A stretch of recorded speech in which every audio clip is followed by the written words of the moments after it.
కొంత సమయం మరి మిమ్మల్ని దేవుని యొక్క వాక్యంలో నేను నడిపించాలని ఆశపడుతున్నాను. నిర్గమకాండము 3వ అధ్యాయము 1 నుండి 10 వచనాలు రాయబడినటువంటి సంగతి ఇప్పుడు చదవ అవసరం లేదు, కానీ మనందరికీ తెలుసు. ఆ పోర్షన్లో మనందరికీ తెలిసిన ఒక అంశం ఉంటుంది. అదేంటంటే మండుచున్న పొద.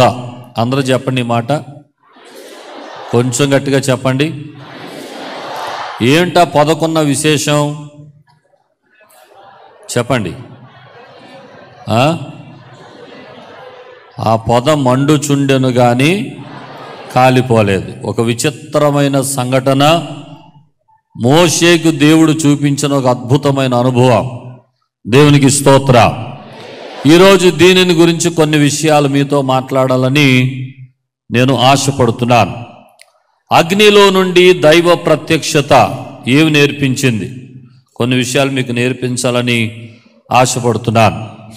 బైబిల్లో అనేక పర్యాయాలు అగ్ని ఆకాశం నుండి దిగి రావడం లేదా దేవుడు అగ్నిని పంపడం అనేది చాలా సందర్భాల్లో మనకు కనబడుతూ ఉంటుంది, చాలా సందర్భాలు కనబడుతూ ఉంటాయి. అయితే బైబిల్లో అగ్ని 2 రకాలుగా పనిచేసింది. బైబిల్లో నుండి దేవుడు పంపించిన అగ్ని 2 రకాలైన పనులు చేసింది. ఏమేం పనులు అంటే, 1 కాల్చేసింది. చెప్పండి, 1 కాల్చేసింది. 2 మండించింది. చెప్పండి, 2 మండించింది, రగిలించింది. ఆ అగ్ని ద్వారా గొప్ప సాక్షిగా ప్రజలను దేవుడు నిలబెట్టుకున్నాడు. స్తోత్రం కలుగును గాక. అగ్ని 2 రకాలైనటువంటి కార్యాలను చేసిన సందర్భాలు మనకు తెలుసు. ఆది కాండంలోని 19వ అధ్యాయంలో సొదొమ గొమొరాలు ఆ పట్టణాలు అగ్ని గంధకాల చేత కాల్చబడిన సందర్భం మనందరికీ తెలుసు. అక్కడ ఏం జరిగింది? అగ్ని చేత కాల్చబడడం, అగ్నిలో అనేక మంది దహించబడడం, భయంకరమైనటువంటి అగ్ని గంధకాల చేత పట్టణమంతటిని దేవుడు నాశనం చేయడం, ఈ సందర్భాన్ని మనం అక్కడ చూస్తాం. అలాగే ప్రకటన గ్రంథం 20వ అధ్యాయం 14-15 వచనాలు చదివితే అక్కడ కొన్ని జాతులు, కొన్ని కోవలు కనబడతాయి మనకి. వారందరూ కూడా మండుచున్న అగ్ని గుండములో పడిపోతారు అనే మాట ఉంటుంది. 15వ వచనంలో అయితే, ఎవని పేరు జీవ గ్రంథములో ఉండదో వాడు మండుచున్న అగ్నిగుండంలో పడిపోతాడు. అగ్ని అక్కడ కూడా ఏం చేస్తుంది చూడండి. ఆ 15వ వచనం స్క్రీన్ మీద వేశారు కదా. ఎవని పేరైనను జీవ గ్రంథమందు రాయబడినట్లు కనబడని ఎడల వాడు అగ్నిగుండములో పడవేయబడును. అగ్ని ఏం చేస్తుంది అక్కడ? పైగా అగ్ని గురించి మనం చిన్నప్పటి నుండి చెప్పుకుంటాం, అగ్ని ఆరదు. కొంతమంది మాట్లాడట్లేదు, నిశ్శబ్దంగా ఉన్నారు. అందరూ మాట్లాడండి. ఆ అగ్ని గురించి మనకు తెలుసు, అగ్ని ఆరదు, పురుగు చావదు. అలాంటి ఘోరమైన అగ్ని, అది కూడా ఎవరు పంపించిన అగ్ని? అది దేవుడు పంపించిన అగ్నే. ఎవడు కొన్నిసార్లు దేవుని చేత పంపబడిన అగ్ని పట్టణాలను దహించి వేసింది, మనుషులను కాల్చివేసింది. అలాగే రానున్న రోజుల్లో కూడా అక్కడ అగ్ని ఆరదు, పురుగు చావదని ఒక ఘోరమైన గుండం ఉంది. ఏమంటే అక్కడ ఎవరు పడతారో వారు మండుచున్న అగ్నిలో కాలిపోతారనే మాటలు కనబడతాయి మనకు తెలుసు. మత్తయి సువార్త 7:19లో కూడా ఫలించని ప్రతి చెట్టు నరకబడి ఎక్కడ వేయబడుతుంది? అగ్నిలో వేయబడుతుంది. అది కూడా దేవుడు పంపిన అగ్నే, అది కూడా దేవుడు పంపిన అగ్నే. ఏమండి, ఈ అగ్ని 2 రకాలుగా వాడబడింది. మొదటి నుండి మరలా చెప్తున్నాను. 1 కాల్చివేసింది, 2వది ఇదే అగ్ని కొన్ని సందర్భాల్లో జీవితాలను వెలిగించింది. స్తోత్రం చెప్పడం సరిగట్టిగా. ఇదే అగ్ని కొన్నిసార్లు ఏం చేసింది? జీవితాలను వెలిగించింది, రగిలించింది.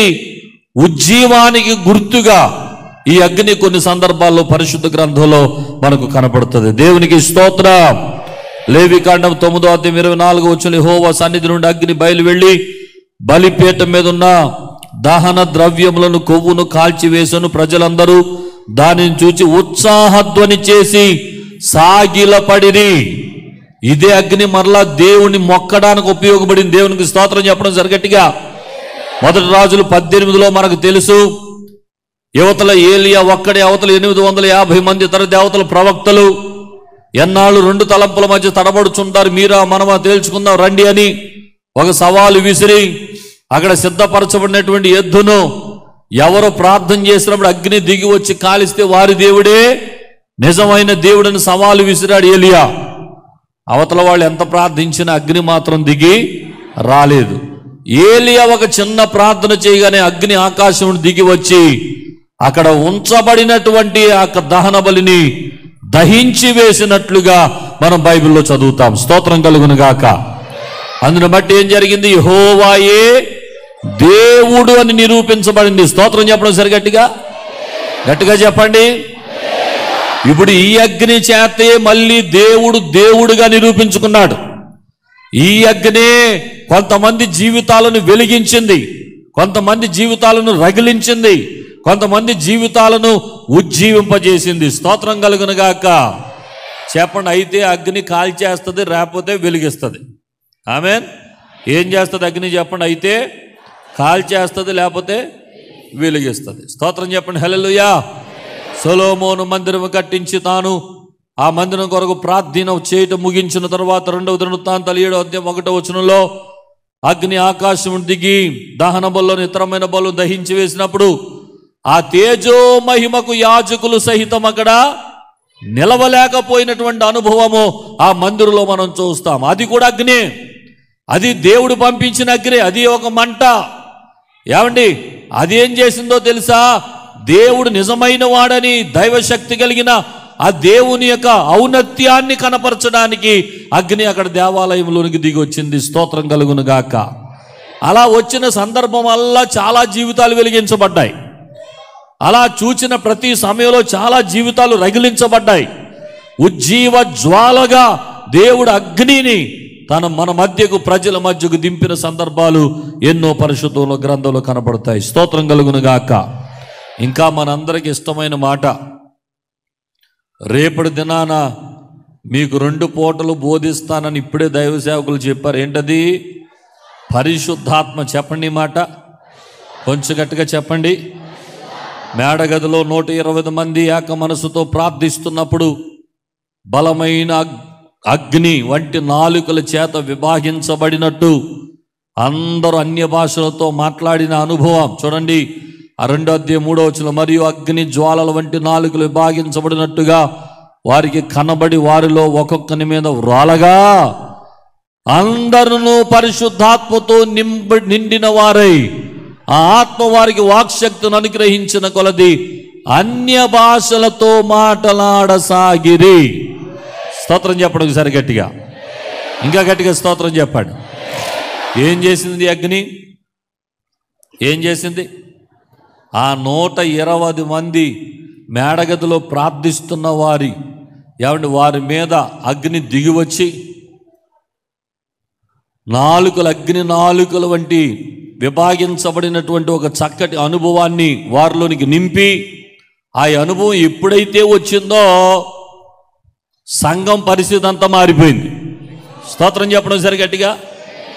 అక్కడే అదే సంఘం స్థాపించబడటం, అక్కడే పరిశుద్ధాత్మతో పరిశుద్ధాత్మ దేవుడు సంఘాన్ని ప్రారంభించడం, ఆ రోజు నుండి ఈ రోజు వరకు కోట్లుగా, మిలియన్లుగా ప్రపంచమంతా కూడా ఈ సంఘం విస్తరించడానికి గల కారణం ఏంటంటే, ఆ రోజు ఆ 120 మంది మేడగదిలో ఉన్న వారి మీదకి దిగి వచ్చిన ఆ అగ్ని జ్వాలలే నేటి వరకు ప్రజలను రగిలిస్తూ ఉన్నాయి. స్తోత్రం చెప్పండి. హల్లెలూయా, హల్లెలూయా. జీవితాలను వెలిగించే అగ్ని. చెప్పండి, జీవితాలను. మన ప్రభువుకు ఒక పేరు కూడా ఉంది, ఆయన దహించు అగ్నియు రోషము కలిగిన దేవుడట ఆయన. స్తోత్రం చెప్పడం సరిగట్టిగా. కాబట్టి ఈ రోజున 2 మాటలు చెప్పాను. దేవుని సన్నిధి నుండి దిగి వచ్చే అగ్నిలో 2 లక్షణాలు ఉన్నాయి. ఒకటి, అయితే కాల్చేస్తుంది, లేకపోతే వెలిగిస్తుంది. అయితే ఇప్పుడు నీ యొక్క ఆధ్యాత్మిక స్థితిని బట్టి ఒకసారి ఆలోచించుకుంటే, ఆ అగ్ని చేత నువ్వు వెలిగించబడే వ్యక్తిగా ఉన్నావా, లేదా అగ్నిలో పడి కాలిపోయే వ్యక్తిగా ఉన్నావా? అది ఒకసారి ఆలోచించాల్సిన సమయం ఇది. ఎవరు కాలిపోతారో మనకు తెలుసు, ఎవరు వెలిగించబడతారో మనకి తెలుసు. ఎవరు అగ్నిలో పడి కాలిపోతారో మనం చాలాసార్లు ధ్యానించాం, చదువుకున్నాం. ఎవరు రగిలించబడుతున్నారో, ఎవరు ఉజ్జీవించబడుతున్నారో, ఎవరు అగ్ని చేత ఇంకా అనేక మందిని వెలిగించే ప్రదీపములుగా మరి రోజు రోజుకి వృద్ధి చెందుతున్నారో మనకు తెలుసు. ఈ రోజున మరలా దాని గురించి కొత్త పాఠాలు చెప్పక్కర్లేదుగా. నేను చెప్పే మాటని అడిగే మాట ఏంటంటే, మీరు ఏ గుంపులో ఉన్నారు? మీరు ఏ గుంపులో ఉన్నారు? దేవుడు పంపించే అగ్ని మిమ్మల్ని కాల్చబోతుందా లేకపోతే రగిలిస్తుందా? ఏ కోవకు చెందిన వారిగా మీరున్నారో ఒకసారి ఆలోచన చేసుకోవాల్సిన అవసరం ఉందని పరిశుద్ధాత్మ దేవుని యొక్క మాటల చేత మిమ్మల్ని బలపరుస్తున్నాను. స్తోత్రం కలుగును గాక.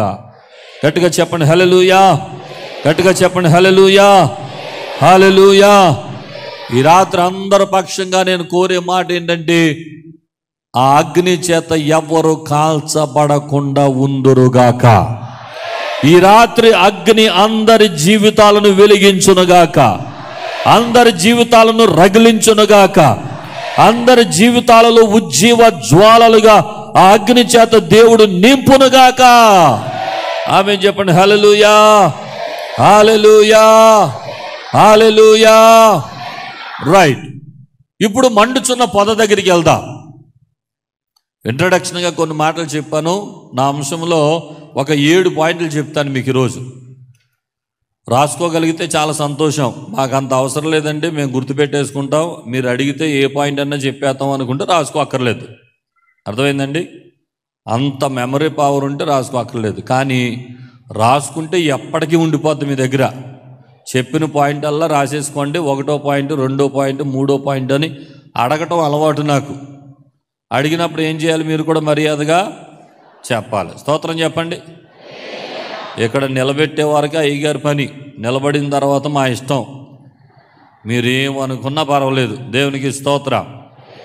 పాస్టర్ గారులు కొన్ని పాస్టర్ గారులుగా పనిచేస్తారు, కొన్నిసార్లు టీచర్లు అయిపోతారు, కొన్నిసార్లు హెడ్ మాస్టర్లు అయిపోతారు, బెత్తం కూడా పట్టేసుకుంటారు కొన్నిసార్లు. దేవునికి స్తోత్రం చెప్పండి. ఇక్కడ బెత్తం పట్టుకోవాలండి. ఎందుకంటే మీరు చాలా శిక్షణలో పెరుగుతున్న మంచి విద్యార్థులు మీరు అందరూ కూడా. స్తోత్రం చెప్పండి. ఒక మంచి బోధకుని దగ్గర, మంచి టీచర్ దగ్గర, మంచి కాపరి దగ్గర పెరుగుతున్న ఒక మంచి పిల్లలు కనుక మీ దగ్గర అంత పని అవసరం లేదు మాకు. స్తోత్రం కలుగును గాక. చెప్పండి హల్లెలూయా. కాబట్టి రాత్రి మన బ్రతుకులకు అవసరమైనటువంటి ఒక 7 విషయాలు నేను మీతో మాట్లాడాలని ఆశపడుతున్నాను. ఆ మండుచున్న పొద దేనికి పోలిక, దేనికి సాదృశ్యం అని అడుగుతుంటే, ఆ మండుచున్న పొద మన కుటుంబాలకు, మన హృదయాలకు, మన సంఘానికి, మన వ్యక్తిగత జీవితాలకు అది పోలికగా కనబడతా ఉంది. స్తోత్రం కలుగును గాక. చెప్పండి గట్టిగా ఒకసారి. దేనికి పోలిక? మన కుటుంబాలు ఎలాగ ఉండాలని ఇప్పుడు నా ఉద్దేశం. చెప్పండి గట్టిగా చెప్పండి. మన కుటుంబాలు ఎలాగ ఉండాలి? మండుచున్న పొదలాగా ఉండాలి. మన వ్యక్తిగత జీవితాలు ఎలాగ ఉండాలి? మండుచున్న పొదలాగా ఉండాలి. మన సంఘం ఎలాగ ఉండాలి? కొంచెం గట్టిగా చెప్పండి. మండుచున్న పొదలాగా ఉండాలి. స్తోత్రం కలుగును గాక. చెప్పండి హల్లెలూయా. ఈ మండుచున్న పొద 7 విషయాలు నేర్పించింది. నీవు కూడా రగిలించబడే వ్యక్తివైతే, మండే వ్యక్తివైతే, నీవు కూడా ఒక ఉజ్జీవ జ్వాలగా ఉన్నటువంటి వ్యక్తివైతే, నీలో కూడా 7 లక్షణాలు కనపడాలి. ఆమేన్ చెప్పండి. అప్పుడే దేవుని కార్యాలు జరుగుతాయి. స్తోత్రం చెప్పడం సరిగట్టిగా. హల్లెలూయా. నేను పెద్ద మర్మాలతో కూడిన మాటలు ఏం చెప్పను, కానీ చాలా అర్థమయ్యే రీతిలో, చాలా క్లుప్తంగా కొన్ని మాటలు నాకు ఇవ్వబడిన సమయంలో చెప్పి నేను త్వరగా ముగిస్తాను. స్తోత్రం చెప్పడం సరిగట్టిగా. హల్లెలూయా. ఒకటవ మాట, పొద మండుచుండెను గాని పొద కాలిపోలేదు. అందరూ చెప్పండి. పొద మండుచుండెను గాని పొద. ఇంకా కొంచెం గట్టిగా చెప్పాలి. నేను 7 పాయింట్లు అడుగుతాను కాబట్టి 7 పాయింట్లు తరచుగా చెప్పిస్తూ ఉంటాను మీతో. ఓకే, చెప్పండి మరలా. మొదటి పాయింట్, పొద కాలిపోలేదు. మరలా చెప్పండి. పొద మండుచుండెను గాని పొద.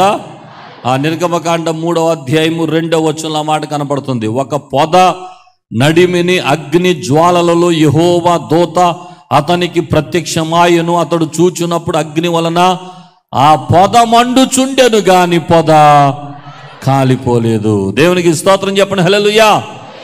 ఇప్పుడు పొదను దేంతో పోల్చాం చెప్పండి? 1 మన కుటుంబం, 2 మన హృదయం, 3 మన సంఘం. చెప్పండి, 1 కుటుంబం, 2 వ్యక్తిగత జీవితం, 3 సంఘం. దేనితో పోల్చుకున్నా కానీ నేను చెప్పే మొదటి మాట ఏంటంటే, ఈ పొద మండుచుండాలి కానీ ఈ పొద కాలిపోకూడదు. స్తోత్రం చెప్పడం సరిగట్టిగా. ఈ సంఘములో మండుచున్నటువంటి ఆత్మీయమైన అనుభవాలు, రగులుచున్న ఆత్మీయ అనుభవాలు, ఉజ్జీవ జ్వాలలుగా కనబడే ఆత్మీయ అనుభవాలే ఉండాలి కానీ సంఘము మండుచూ ఉండాలి కానీ సంఘము కాలిపోలేదు, కాలిపోకూడదు. స్తోత్రం చెప్పడం సరిగట్టిగా. మనం బయట గమనిస్తున్నప్పుడు చాలా మందిరాలు, చాలా సంఘాలు ఇలాగే ఉన్నాయి. ఎలాగో తెలుసా? కాలిపోతున్న సంఘాలుగా.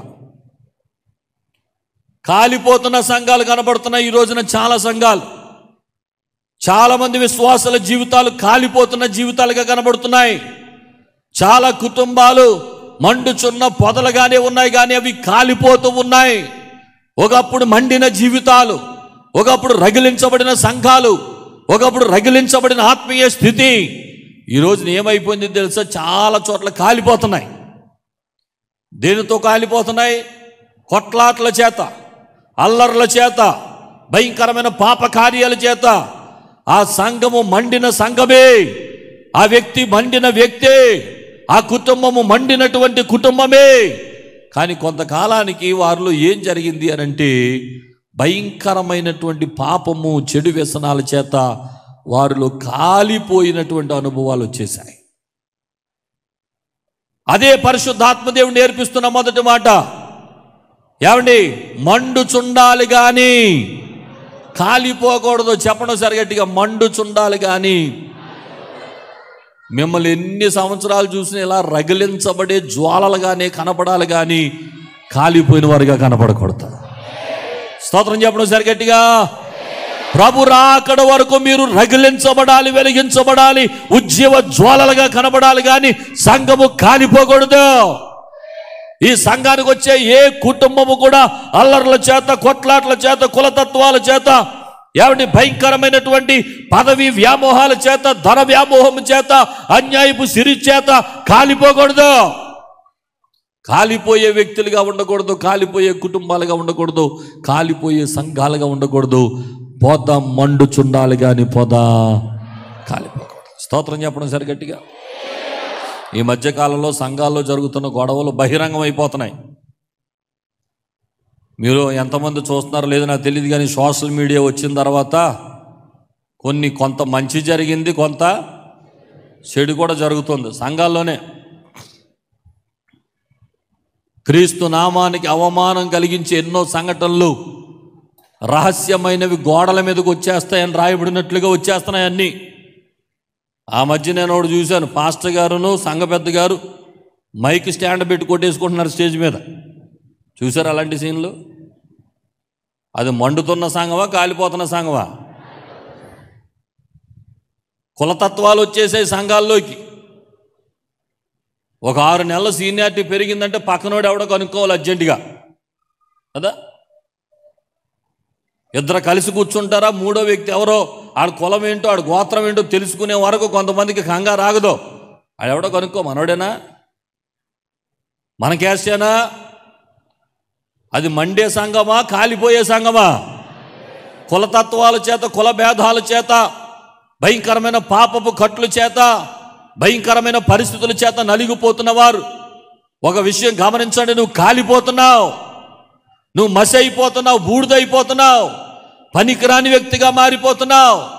ఉండడానికి మండుచున్న పొద దగ్గర సంఘములో, వెలుగుచున్న సంఘములోనే ఉన్నావు కానీ నీ మట్టుకు నీ పరిస్థితి చూస్తే ఒక కాలిపోయిన అనుభవం ఉండకూడదు.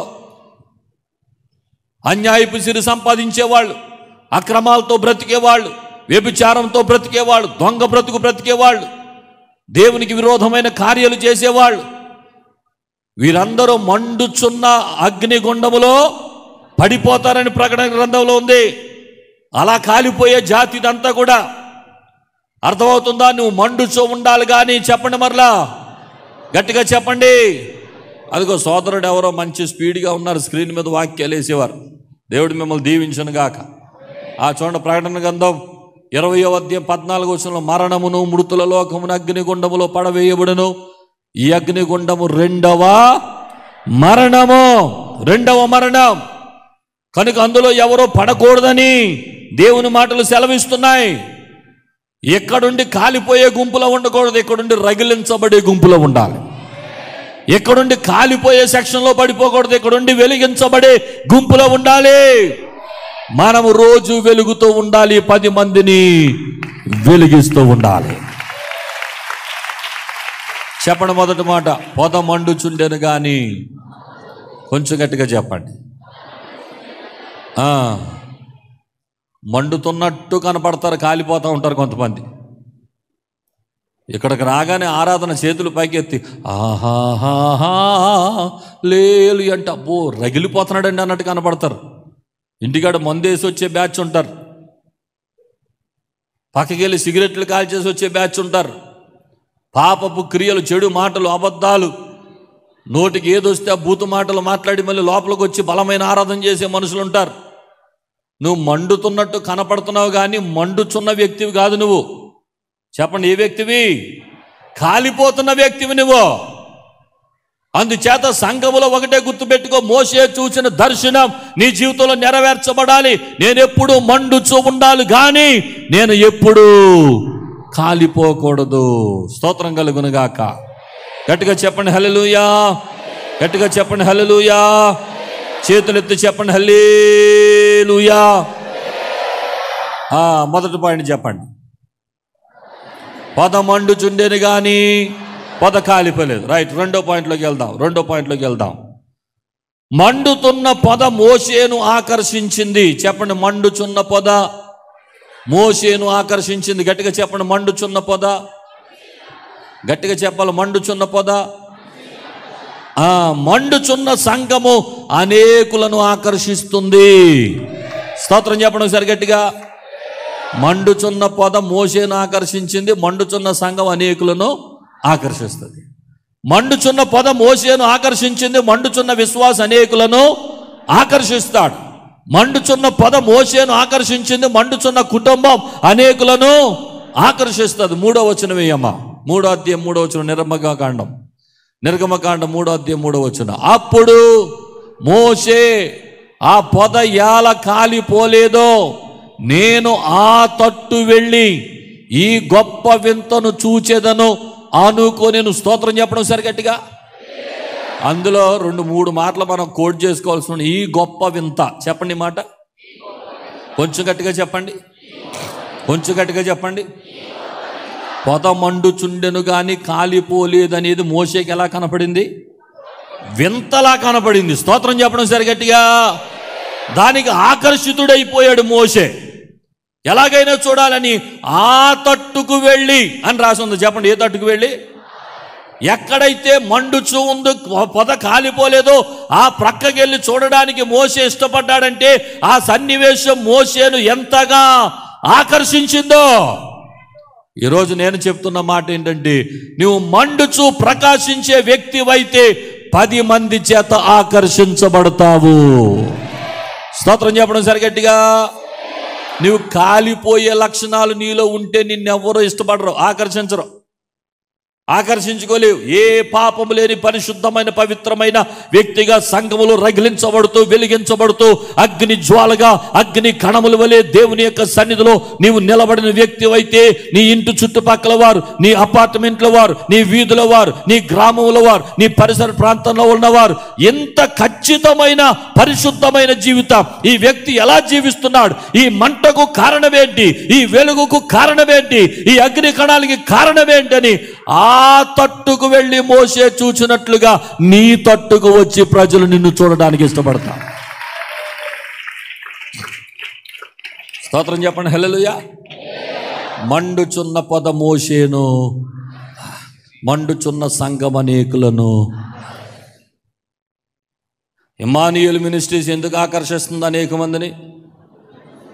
చెప్పండి గట్టిగా. ఆ మాట చెప్పడానికి అసలు గంతేసేయాలి మీరు. స్తోత్రం చెప్పడం సరిగట్టిగా.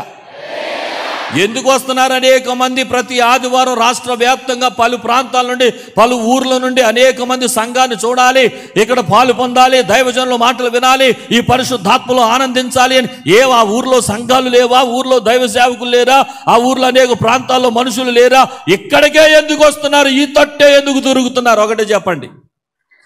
మండుచున్న పొదిది. ఈ పొద మండుచున్నది కానీ కాలిపోయే పొద కాదు. స్తోత్రం కలుగును గాక. మండుచు కాలిపోని పొదల వైపు ప్రజలు ఆకర్షించబడతారు, దాని వైపు ప్రజలు తిరుగుతారు, అటువైపు ప్రజలు చూస్తారు. మనకి పబ్లిసిటీ అక్కర్లేదండి, దానంతట అదే ప్రజలు తెలుసుకుని పరుగులు పెట్టుకుంటూ వచ్చేస్తారు.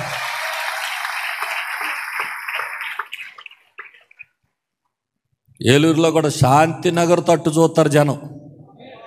మాది శాంతినగర్. స్తోత్రం చెప్పండి ఒకసారి.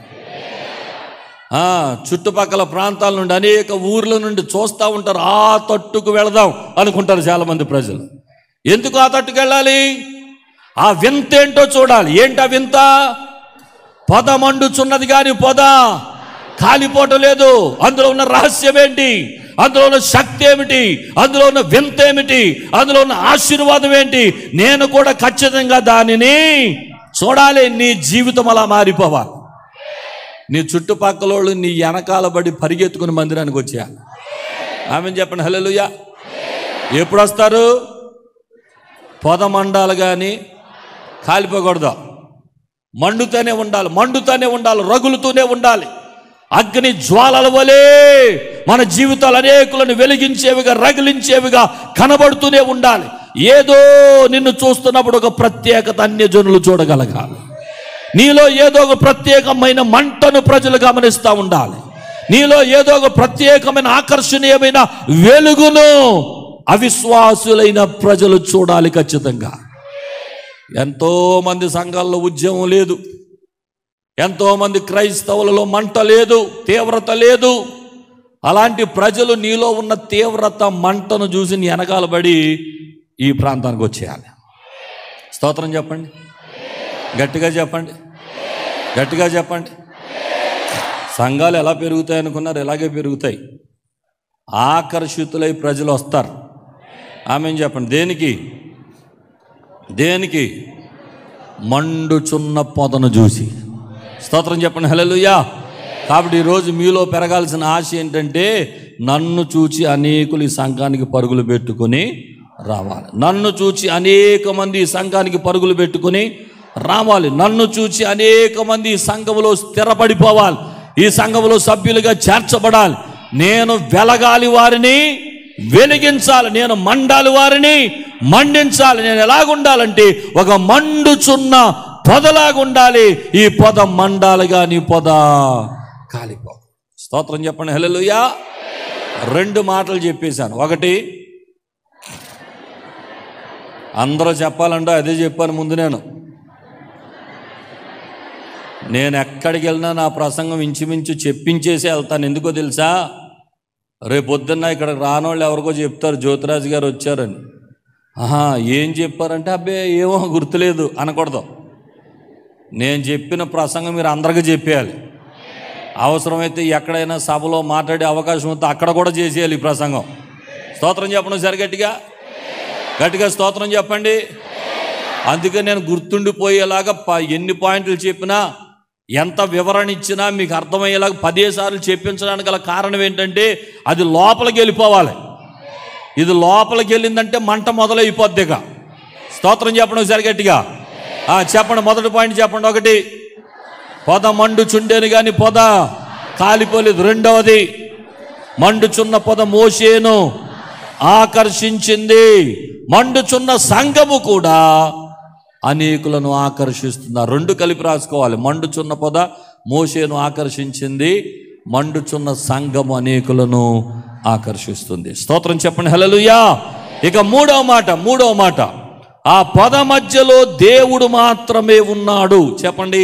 ఆ పొద మధ్యలో దేవుడు మాత్రమే ఉన్నాడు. అందరూ చెప్పండి. ఆ పొద మధ్యలో దేవుడు మాత్రమే ఉన్నాడు. గట్టిగా చెప్పండరా. ఎవరెవరున్నారు ఆ పొద దగ్గర? ఆ పొదలు ఎవరున్నారు? మండుచున్న సంఘంలో కూడా ఎవరుండాలి? దేవుడు మాత్రమే ఉండాలి. స్తోత్రం చెప్పండి హల్లెలూయా. గట్టిగా చెప్పండి హల్లెలూయా. వేయండి ఆ వచనం, ఇప్పుడు వేసిన వచనం చూడండి ఒకసారి. దానిని చూచుటకు అతడు ఆ తట్టు వచ్చని యెహోవా చూచెను, దేవుడు ఆ పొద నడుమ నుండి మోషే మోషే అని అతనిని పిలిచాను. ఎక్కడున్నాడు? ఆ పొద నడుమ. స్తోత్రం చెప్పండి హల్లెలూయా. గట్టిగా చెప్పండి హల్లెలూయా. ఇప్పుడు సంఘములో ఏమంటే మనల్ని ఆకర్షించాల్సింది సంఘములో ఉన్న మనుషులు కాదు, సంఘములో కనపడేటువంటి దేవుడు మనందరినీ ఆకర్షిస్తా. స్తోత్రం చెప్పండి హల్లెలూయా. ఇంకో మాట చెప్తున్నాను, మండుచున్న ప్రతి విశ్వాస జీవితంలో, మండుచున్న ప్రతి కుటుంబములో, మండుచున్న ప్రతి సంఘములో ముఖ్యముగా కనపడాల్సింది దేవుడే. స్తోత్రం చెప్పండి. మనం మండుతో మనల్ని చూపించుకోకూడదు లోకానికి. ఎవరిని చూపించాలి? నాలో మంటక గల కారణం నాలో ఎవరున్నారు? ఆయన్ని చూడండి వచ్చి మీరు. మా సంఘం ఇంత రగిలించబడడానికి గల కారణం ఎవరున్నారు మా సంఘంలో? వచ్చిన వాళ్ళు సంఘాన్ని చూడొద్దు, సంఘ కాపురిని చూడొద్దు, పాటలు చూడొద్దు, మ్యూజిక్ చూడొద్దు, ఇంకోటి చూడొద్దు. నువ్వు కళ్ళు తెరవబడిన నేత్రాలతో ఎవరిని చూడాలి? ఇక్కడ దేవుణ్ణి చూడు. ఎందుకో తెలుసా? ఈ సంఘము వృద్ధిపరచబడడానికి, ఈ సంఘం శక్తితో నింపబడడానికి మనుషులు కాదు ముఖ్యం, దేవుడే ముఖ్యం ఈ సంఘములో. స్తోత్రం కలుగునుగా. చెప్పండి హల్లెలూయా. ఇంకా గట్టిగా చెప్పండి. మీరు కూడా గుర్తుపెట్టుకోండి, ఎవరైనా అన్యజనుల దగ్గర మాట్లాడుతున్నప్పుడు మీలో అన్యజనులు ఎవరిని చూడాలి? ఎందుకని? నేనొక మండుతున్న పొద. చెప్పండి, నేనొక మండుతున్న, ఎక్కడ నిలబడినా మండుతున్న పొదలాగే ఉండాలి. ఆమెన్ చెప్పండి. ఆ పొద మండాలి కానీ పొద కాలిపోకూడదు. ఆమెన్ చెప్పండి ఒకసారి గట్టిగా. ఆ పొద మండాలి కానీ పొద కాలిపోకూడదు. ఎక్కడికి వెళ్ళినా మంట రగులుతూనే ఉండాలి. రగిలే నీ జీవితాన్ని ఎవరైనా నీ తట్టుకు వచ్చి చూస్తే నీలో ఎవరు కనపడాలి? దేవుడు మాత్రమే కనపడాలి. స్తోత్రం కలుగును గాక. చెప్పాలి హల్లెలూయా, హల్లెలూయా. ఈరోజు నీ ఆత్మీయ జీవితాన్ని పరీక్షించుకుంటే అన్య జనులు నీలో ప్రభువుని చూడగలుగుతున్నారా? నీలో దేవుని శక్తిని చూడగలుగుతున్నారా? నీలో దైవ కార్యాలు చూడగలుగుతున్నారా? నీలో దేవుని మహిమను చూడగలుగుతున్నారా? నీలో ఉన్న ప్రభు ఆత్మను చూడగలుగుతున్నారా? నీలో దేవుణ్ణి చూడగలుగుతున్నారా? స్తోత్రం చెప్పడం సరిగట్టిగా. మీరు ఏ పరిచర్యలోకి వెళ్ళి ఎక్కడైనా వాక్యం వినండి, ఎక్కడైనా దేవుని మాటలు వినండి, కానీ నేను చెప్పే మాట ఏంటో తెలుసా? దేవుడు లేని పరిచర్యల్లోనికి మాత్రం మీరు వెళ్ళకండి. దేవుడు లేని పరిచర్యలు ఉన్నాయా సార్? ఖచ్చితంగా ఉన్నాయి. మండుతున్నట్టు కనపడితే వాళ్ళు ఉంటారు ఆ పొదలో, దేవుడు ఉండడు. వాళ్ళని చూపించుకునే పరిచర్యలు చాలా ఉన్నాయి. మమ్మల్ని చూడండి, నేను చెయ్యేస్తే, నేను పట్టుకుంటే, నేను ముట్టుకుంటే, నేను ప్రార్థన చేస్తే అక్కడ దేవుడు అనే మాట ఉండదు. కొన్ని పరిచర్యల్లో ఏమంటే కొన్ని పరిచర్యలు వారిని హైలైట్ చేసుకుని, వారిని బాగా పొగుడుకుని, వారిని పైకెత్తుకుని వారే కనబడడానికి ప్రయత్నాలు చేసే పరిచర్యలు చాలా ఉంటాయి. మనుషులు కాదు కనపడాల్సింది, ఎవరు కనపడాలి? గట్టిగా చెప్పాలి, ఇంకా గట్టిగా చెప్పాలి. మీ అయ్యగారిని నన్ను చూస్తే ఇంకెవరైనా కనపడతారో? మాలో ఇంకేమి కనపడవు. దేవుడు అక్కడే కనపడాలి. తెల్లబట్టలు తప్ప ఏముండవు మా దగ్గర. ఎన్నిసార్లు చూస్తారో తెల్లబట్టలు? స్తోత్రం చెప్పండి సరి గట్టిగా, ఇంకా గట్టిగా స్తోత్రం చెప్పండి. కొంతమంది ఎంత హడావుడి చేస్తూ ఉంటారో వాళ్ళని కనపరుచుకోవడానికి, వాళ్ళు హైలైట్ అవ్వడానికి, దేవుడు నామాన్ని పైకి ఎత్తడానికి ఇష్టపడరు. అక్కడ నేను వచ్చానంటే ప్రజలందరూ నా వెనకాల పరిగెత్తేయాలి. నేను వచ్చానంటే అక్కడంతా వాతావరణం అంతా ఒకలాగా మారిపోవాలి. నన్ను చూసేటప్పటికి ప్రజలు తండోపతండాలుగా వచ్చి మీద పడిపోవాలి, సెకండ్లు ఇచ్చేయాలి, ఫోటోలు దిగాలి. వాళ్ళను వాళ్ళు కనపరుచుకునేటువంటి పరిచర్యలు చాలా ఉన్నాయి ఈ లోకంలో. నేను మీతో చెప్తున్న మాట ఏంటంటే, మనుషులు కాదు పరిచర్యల్లో కానీ, సంఘాల్లో కానీ, కుటుంబాల్లో కానీ, నీ వ్యక్తిగత హృదయంలో, నీ జీవితంలో కానీ మనుషులు కాదు నిన్ను ప్రభావితం చేయాల్సింది. నీలో ఎవరైనా చూస్తే ఖచ్చితంగా వారికి ఎవరు కనపడాలి? దేవుడు కనపడాలి. స్తోత్రం చెప్పండి హల్లెలూయా. ఆ మండుచున్న పొదలో దేవుడు మాత్రమే ఉన్నాడు. చెప్పండి, మండుచున్న పొదలో దేవుడు మాత్రమే ఉన్నాడు. మండుచున్న సంఘములో దేవుడు మాత్రమే కనపడాలి. ఆమేన్. చెప్పండి హల్లెలూయా. ఇంకా గట్టిగా చెప్పండి, ఇంకా గట్టిగా చెప్పండి, ఇంకా గట్టిగా చెప్పండి. సంఘ నాయకులను ప్రేమించాలి, దైవజనుని ప్రేమించాలి, దైవజనుడికి లోబడాలి, దైవజనుడు చెప్పిన మాట వినాలి, దైవజనుల ఆలోచనలు దేవుని ఆలోచనలుగా తీసుకోవాలి. ఆమేన్. ఇవన్నీ చెయ్యాలి, కానీ దైవజనుడిని మాత్రం దేవుణ్ణి చేయకూడదు. ఎక్కడా చేయకూడదు, ఎక్కడా చేయకూడదు. ఇక్కడ మా బోధల్లో ఉండవు ఖచ్చితంగా. మమ్మల్ని కాదురా మీరు పూజించాల్సింది, దేవుణ్ణి పూజించాలనే బోధలే మా దగ్గర కనపడతాయి. కానీ ఇతరమైనటువంటి పరిచర్యల్లో దేవుని గురించి చెప్పేవారు చాలామంది తక్కువ ఉన్నారు. చాలామంది చెబుతారు, కానీ వారి క్రియల విషయాల్లోకి వచ్చేటప్పటికి వారు కనపడాలి, వారిని పూజించాలి అని చూసుకునేవారు చాలామంది ఉంటారు. నేను ఒకసారి ఒక సభకు వెళ్ళాను. మా ఊరిలో సభ పెట్టారు కదా, గౌరవప్రదంగా వారు నన్ను ఆహ్వానించారు కదా, గౌరవప్రదంగా మన ఊరిలో ఇంత మంచి మీటింగ్ పెట్టినప్పుడు వెళ్ళాలని వెళ్తే మీటింగ్ అయిపోయిన తర్వాత నాకు కోపం వచ్చేసింది. ఎందుకో తెలుసా? ప్రసంగం చేసిన అయ్యగారు ఇలా పక్కకు వచ్చి ఇలా నిలబడ్డాడంతే. ఒకరి తర్వాత ఒకళ్ళు వచ్చి కాళ్ళు మొక్కేస్తున్నారు ఆయనకి, ఒకరి తర్వాత వచ్చి కాళ్ళు మొక్కేస్తున్నారు. అందరు సాగిలి పడిపోతున్నారు, సాష్టాంగ పడిపోతున్నారు. ఎక్కడ స్టేజ్ మీద కాదు, కిందకు వచ్చి గ్రౌండ్ మధ్యలో నుంచున్నాడు. పైగా దేవునికి చెందాల్సిన మహిమ ఎవరికి చెందుతుంది అక్కడ? అది మండే పొద కాదు, అది కాలిపోయే పొదే. రేపొద్దున అక్కడికి వెళ్ళిపోద్ది అది. మండుచున్న పొదలు ఎవరిని చూపించాలి చెప్పండి, మరలా గట్టిగా చెప్పండి. మండుచున్న సంఘంలో ఎవరు హైలైట్ అవ్వాలి? మండుచున్న పొదలో నుండి ఎవరు కనపడాలి? మండుచున్న నీ ఆధ్యాత్మిక విశ్వాస జీవితంలో నీలో ప్రజలు ఎవరిని చూడాలి? అన్యజనులు ఎవరిని చూడాలి? అవిశ్వాసులు ఎవరిని చూడాలి? క్రైస్తవులు ఎవరిని చూడాలి? నీ స్నేహితులు ఎవరిని చూడాలి? నీ ఆఫీసులో ఎవరిని చూడాలి? ప్రభువును చూడాలి. స్తోత్రం కలుగునుగాక. అలాంటి మండేటువంటి పొదలాగా మన ఆధ్యాత్మిక జీవితాలు ఉండాలని ఈ రాత్రి పరిశుద్ధాత్మ దేవుడు కోరుకుంటున్నాడు. ఆమేన్. చెప్పండి. మొదటి మాట చెప్పండి. పొద మండుచుండెను గాని పొద కాలిపోలేదు. 2, మండుచున్న పొద మోషేను ఆకర్షించింది, మండుచున్న సంఘం అనేకులను ఆకర్షిస్తుంది. 3, పొద నడుమ దేవుడు మాత్రమే ఉన్నాడు, మండుచున్న సంఘములో దేవుడు మాత్రమే కనిపిస్తాడు. స్తోత్రం కలుగును గాక. అందరూ చెప్పండి హల్లెలూయా. ఇక నాలుగవ మాట మండుచున్న పొద ఉన్న స్థలము. ఏంటది? మండుచున్న పొద ఉన్న స్థలము. అందరూ చెప్పండి. పరిశుద్ధమైనది. స్తోత్రం చెప్పడం సరిగట్టిగా. మండుచున్న పొద ఉన్న స్థలము పరిశుద్ధమైనది. మండుచున్న సంఘము కూడా పరిశుద్ధంగానే ఉంటుంది. స్తోత్రం చెప్పండి హల్లెలూయా. రెఫరెన్స్ చదువుదాం. 5వ వచనం వేయనా? 5వ వచనం చదవండి. అందుకాయన దగ్గరకు రావద్దు, నీ పాదముల నుండి నీ చెప్పులు విడువుము, నీవు నిలిచి ఉన్న స్థలము పరిశుద్ధమైన ప్రదేశము. స్తోత్రం కలుగును గాక. గట్టిగా స్తోత్రం చెప్పండి. మోషే చెప్పులు వేసుకుని వచ్చేస్తున్నాడు అక్కడికి. చెప్పులు వేసుకుని వస్తుంటే లోపల నుండి ప్రభువు మాట్లాడుతున్నాడు. ఆగో, దగ్గర రావద్దు, ముందు చెప్పులు వదిలిపెట్టు. ఎక్కడెక్కడ తిరిగి వచ్చావా? రోత ఎన్ని పట్టుకొచ్చేస్తున్నావు ఇక్కడికి. ముందు ఎక్కడ ఆపే, బయట వదిలిపెట్టు.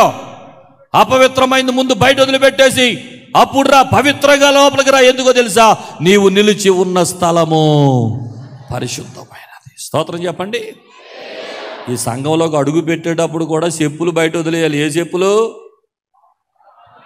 చెప్పండి? ఎక్కడెక్కడో తిరిగేసి వస్తావు కదా, అపవిత్రత అంతా అంటించుకుని వస్తావు కదా. ఆ లోపల ఎంతో భయంకరమైనటువంటి చెడుగు, దుర్వాసనతో కూడిన పరిస్థితులు ఉంటాయి. అవన్నీ బయట వదిలే. ఎందుకో తెలుసా? మనము నిలిచి ఉన్న స్థలము. గట్టిగా చెప్పండి, గట్టిగా చెప్పండి, గట్టిగా చెప్పండి, గట్టిగా చెప్పండి, గట్టిగా చెప్పండి. ఏమండి, లోపల పొదలో ఉన్న దేవుడు పరిశుద్ధుడు కనుక ఆయన ఏం కోరుకుంటున్నాడు? పరిశుద్ధతే కోరుకుంటున్నాడు. పరిశుద్ధత లేకుండా ఎవడు ప్రభువుని చూడలేడు. హృదయ శుద్ధి గల వారు ధన్యులు, వారు మాత్రమే దేవుణ్ణి చూస్తారు. స్తోత్రం చెప్పడం సరిగట్టిగా. ఒక్క మాట చెప్తున్నా, నువ్వెన్ని పాటలు పాడినా, ఎంత ఆరాధన చేసినా, ఎంత చప్పట్లు కొట్టినా, ఎంత కానుకలు ఇచ్చినా, ఎన్ని స్తుతికూటాలు ఇంట్లో పెట్టుకున్నా, నీలో పరిశుద్ధత లేకపోతే అవన్నీ సున్నా. నీ పాటలు కాదు ముందు దేవునికి కావలసింది, నువ్వు కావాలి ముందు దేవునికి. నీ అర్పణ కాదు కావాల్సింది ముందు దేవునికి, నీ పరిశుద్ధమైన హృదయం కావాలి, నీ పవిత్రమైన జీవితం కావాలి. నీవిచ్చే అర్పణ కాదు దేవునికి కావాల్సింది, నువ్వు కావాలి దేవునికి ముందు. కొంతమంది అనుకుంటారు బలమైన అర్పణ ఏదో పెట్టేస్తే ఏం చేసినా పర్లేదు అనుకుంటారు కొంతమంది. మన క్రైస్తవులు కూడా ఈ మధ్య గుళ్ళు దగ్గరికి వెళ్ళి కొబ్బరికాయలు కొడుతున్నారు. ఒక ఆయన అలాగే కొబ్బరికాయ కొట్టగానే లోపల ఉన్న తెల్ల ముక్క మాట్లాడుతుందంటే, అరా పనికి మాలినుడా, నేను ఎంత తెల్లగా ఉన్నాను చూడు లోపల, నన్ను ఎందుకురా పగలగొట్టావు? నీకు దేవుడు కావాలని, దేవుణ్ణి చూడాలని కోరుకుంటే నన్ను కాదురా పగలగొట్టాల్సింది, నీ గుండెకాయ పగలగొట్టుకుని చూసుకో. నాలో ఉన్న తెలుపు నీ గుండెకాయలో ఉంటే అప్పుడు దేవుడు కనపడతాడని చెప్పిందట. స్తోత్రం చెప్పండి ఒకసారి గట్టిగా. అందుచేత కొబ్బరికాయలు, అట్టిపళ్ళు, అగరొత్తులు మనం ప్రభు దగ్గర, బొమ్మల దగ్గర పెట్టేసి ఓ యేసునాథును మొక్కేస్తే దేవుడు మనకి కనపడ్డా. పవిత్రత గుండెల్లో ఉండాలి, పరిశుద్ధత హృదయంలో ఉండాలి, పవిత్రమైన జీవితం మన ఇంటిల్లో బాధి కనపడాలి, మన కుటుంబం అంతా పవిత్రమైన జీవితాన్ని కలిగి ఉండాలి. ఆ యేసు రక్తములో కడగబడ్డావు కనుక యేసు పోలికలలోనికి మారిపోవాలి. యేసు స్వారూప్యం నీలోకి వచ్చేయాలి, యేసు గుణగణాలు నీలోకి వచ్చేయాలి. నీ ఇంటి పక్కన వారు నిన్ను చూస్తే ఒక చిన్న యేసయ్య నీ ముఖంలో కనపడాలి. స్తోత్రం చెప్పండి.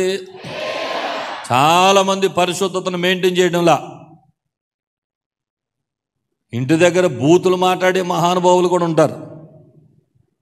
కోపం వస్తే భర్త మీద, భార్య మీద, పిల్లల మీద కసురుకొని, తిట్టుకొని భయంకరమైన బూతు పదాలు కూడా ఉపయోగించేస్తారు. మళ్ళీ గుళ్ళోకి రాగానే అన్ని భాషలు వచ్చేస్తాయి. వాళ్ళకు వచ్చే అన్ని భాషలు దేవుని భాషలు కదా, ఈ దయ్యం మాటలు. నీలో దయ్యం ఉంటే బూతు మాటలు వస్తాయి. అర్థమైందా? అక్కడ దయ్యం మాటలు మాట్లాడేసిన వెంటనే గుళ్ళోకి రాగానే యేసుప్రభు వచ్చాడు నీలోకి, దయ్యమే ఉంటుంది, అదే మాట్లాడేస్తుంది నీతో. ఏమండి, మనకిద్దరు తండ్రులు ఉన్నారు బైబిల్లో. ఒక ఆయన పరమ తండ్రి, ఇంకొక ఆయన అబద్ధికులకు జనకుడు అంట. ఆడు కూడా తండ్రే, అబద్ధాలకు తండ్రి అంటాడు. అర్థమైందా? నువ్వు పరమ తండ్రి పోలికలతో బ్రతుకుతా, సత్యమే పలుకుతా, నిజమే చెబుతా, దేవుని పోలికల్లో ఉండి పరమ తండ్రి అంటే ఆయన పలుకుతాడు.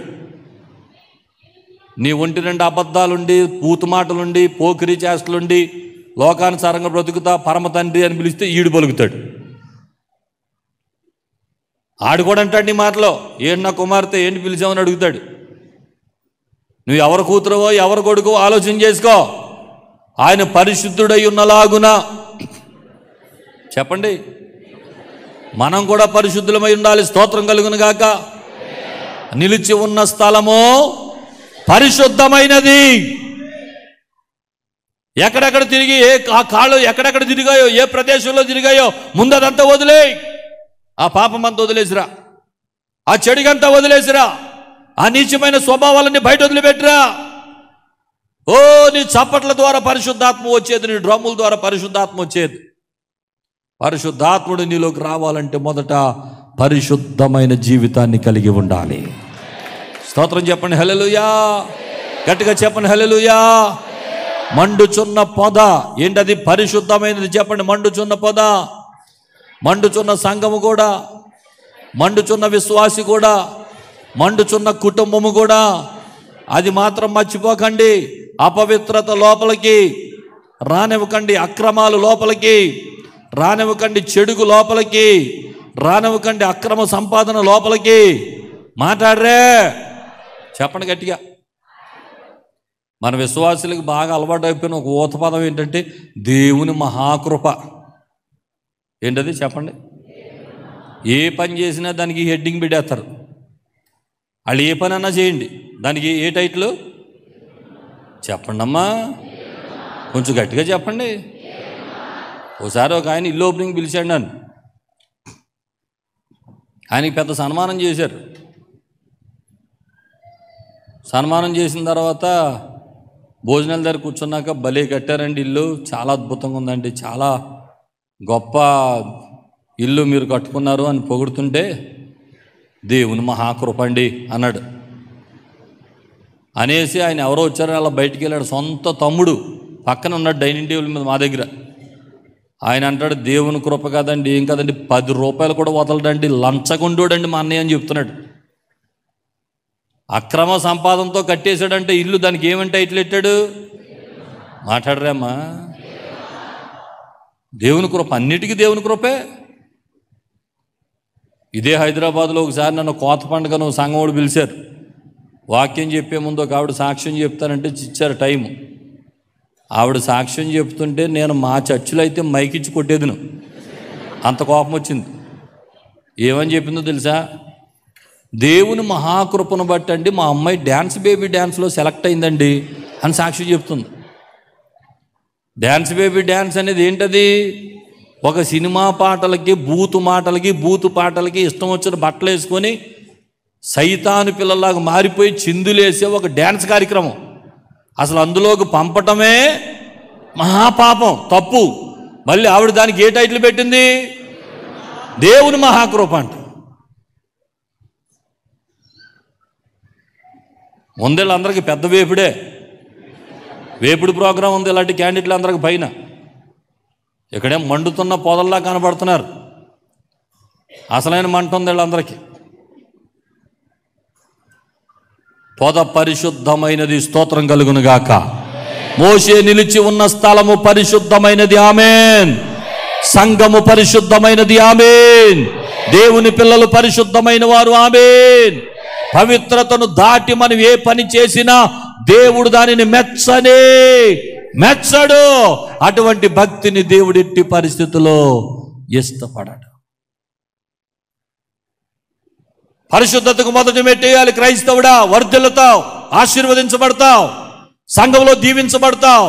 పరిశుద్ధాత్ముడు నీలో కార్యాలు మొదలు పెడతాడు. నువ్వు ఎక్కడికి వెళ్తే అక్కడ అద్భుతాలు జరిగిపోతాయి, ఎక్కడికి వెళ్తే అక్కడ ఆశ్చర్య కార్యాలు జరిగిపోతాయి. అనేకులను వెలిగించేవాడిగా, రగిలించేవాడిగా, అగ్ని జ్వాలల వరే నువ్వు మారిపోతావు.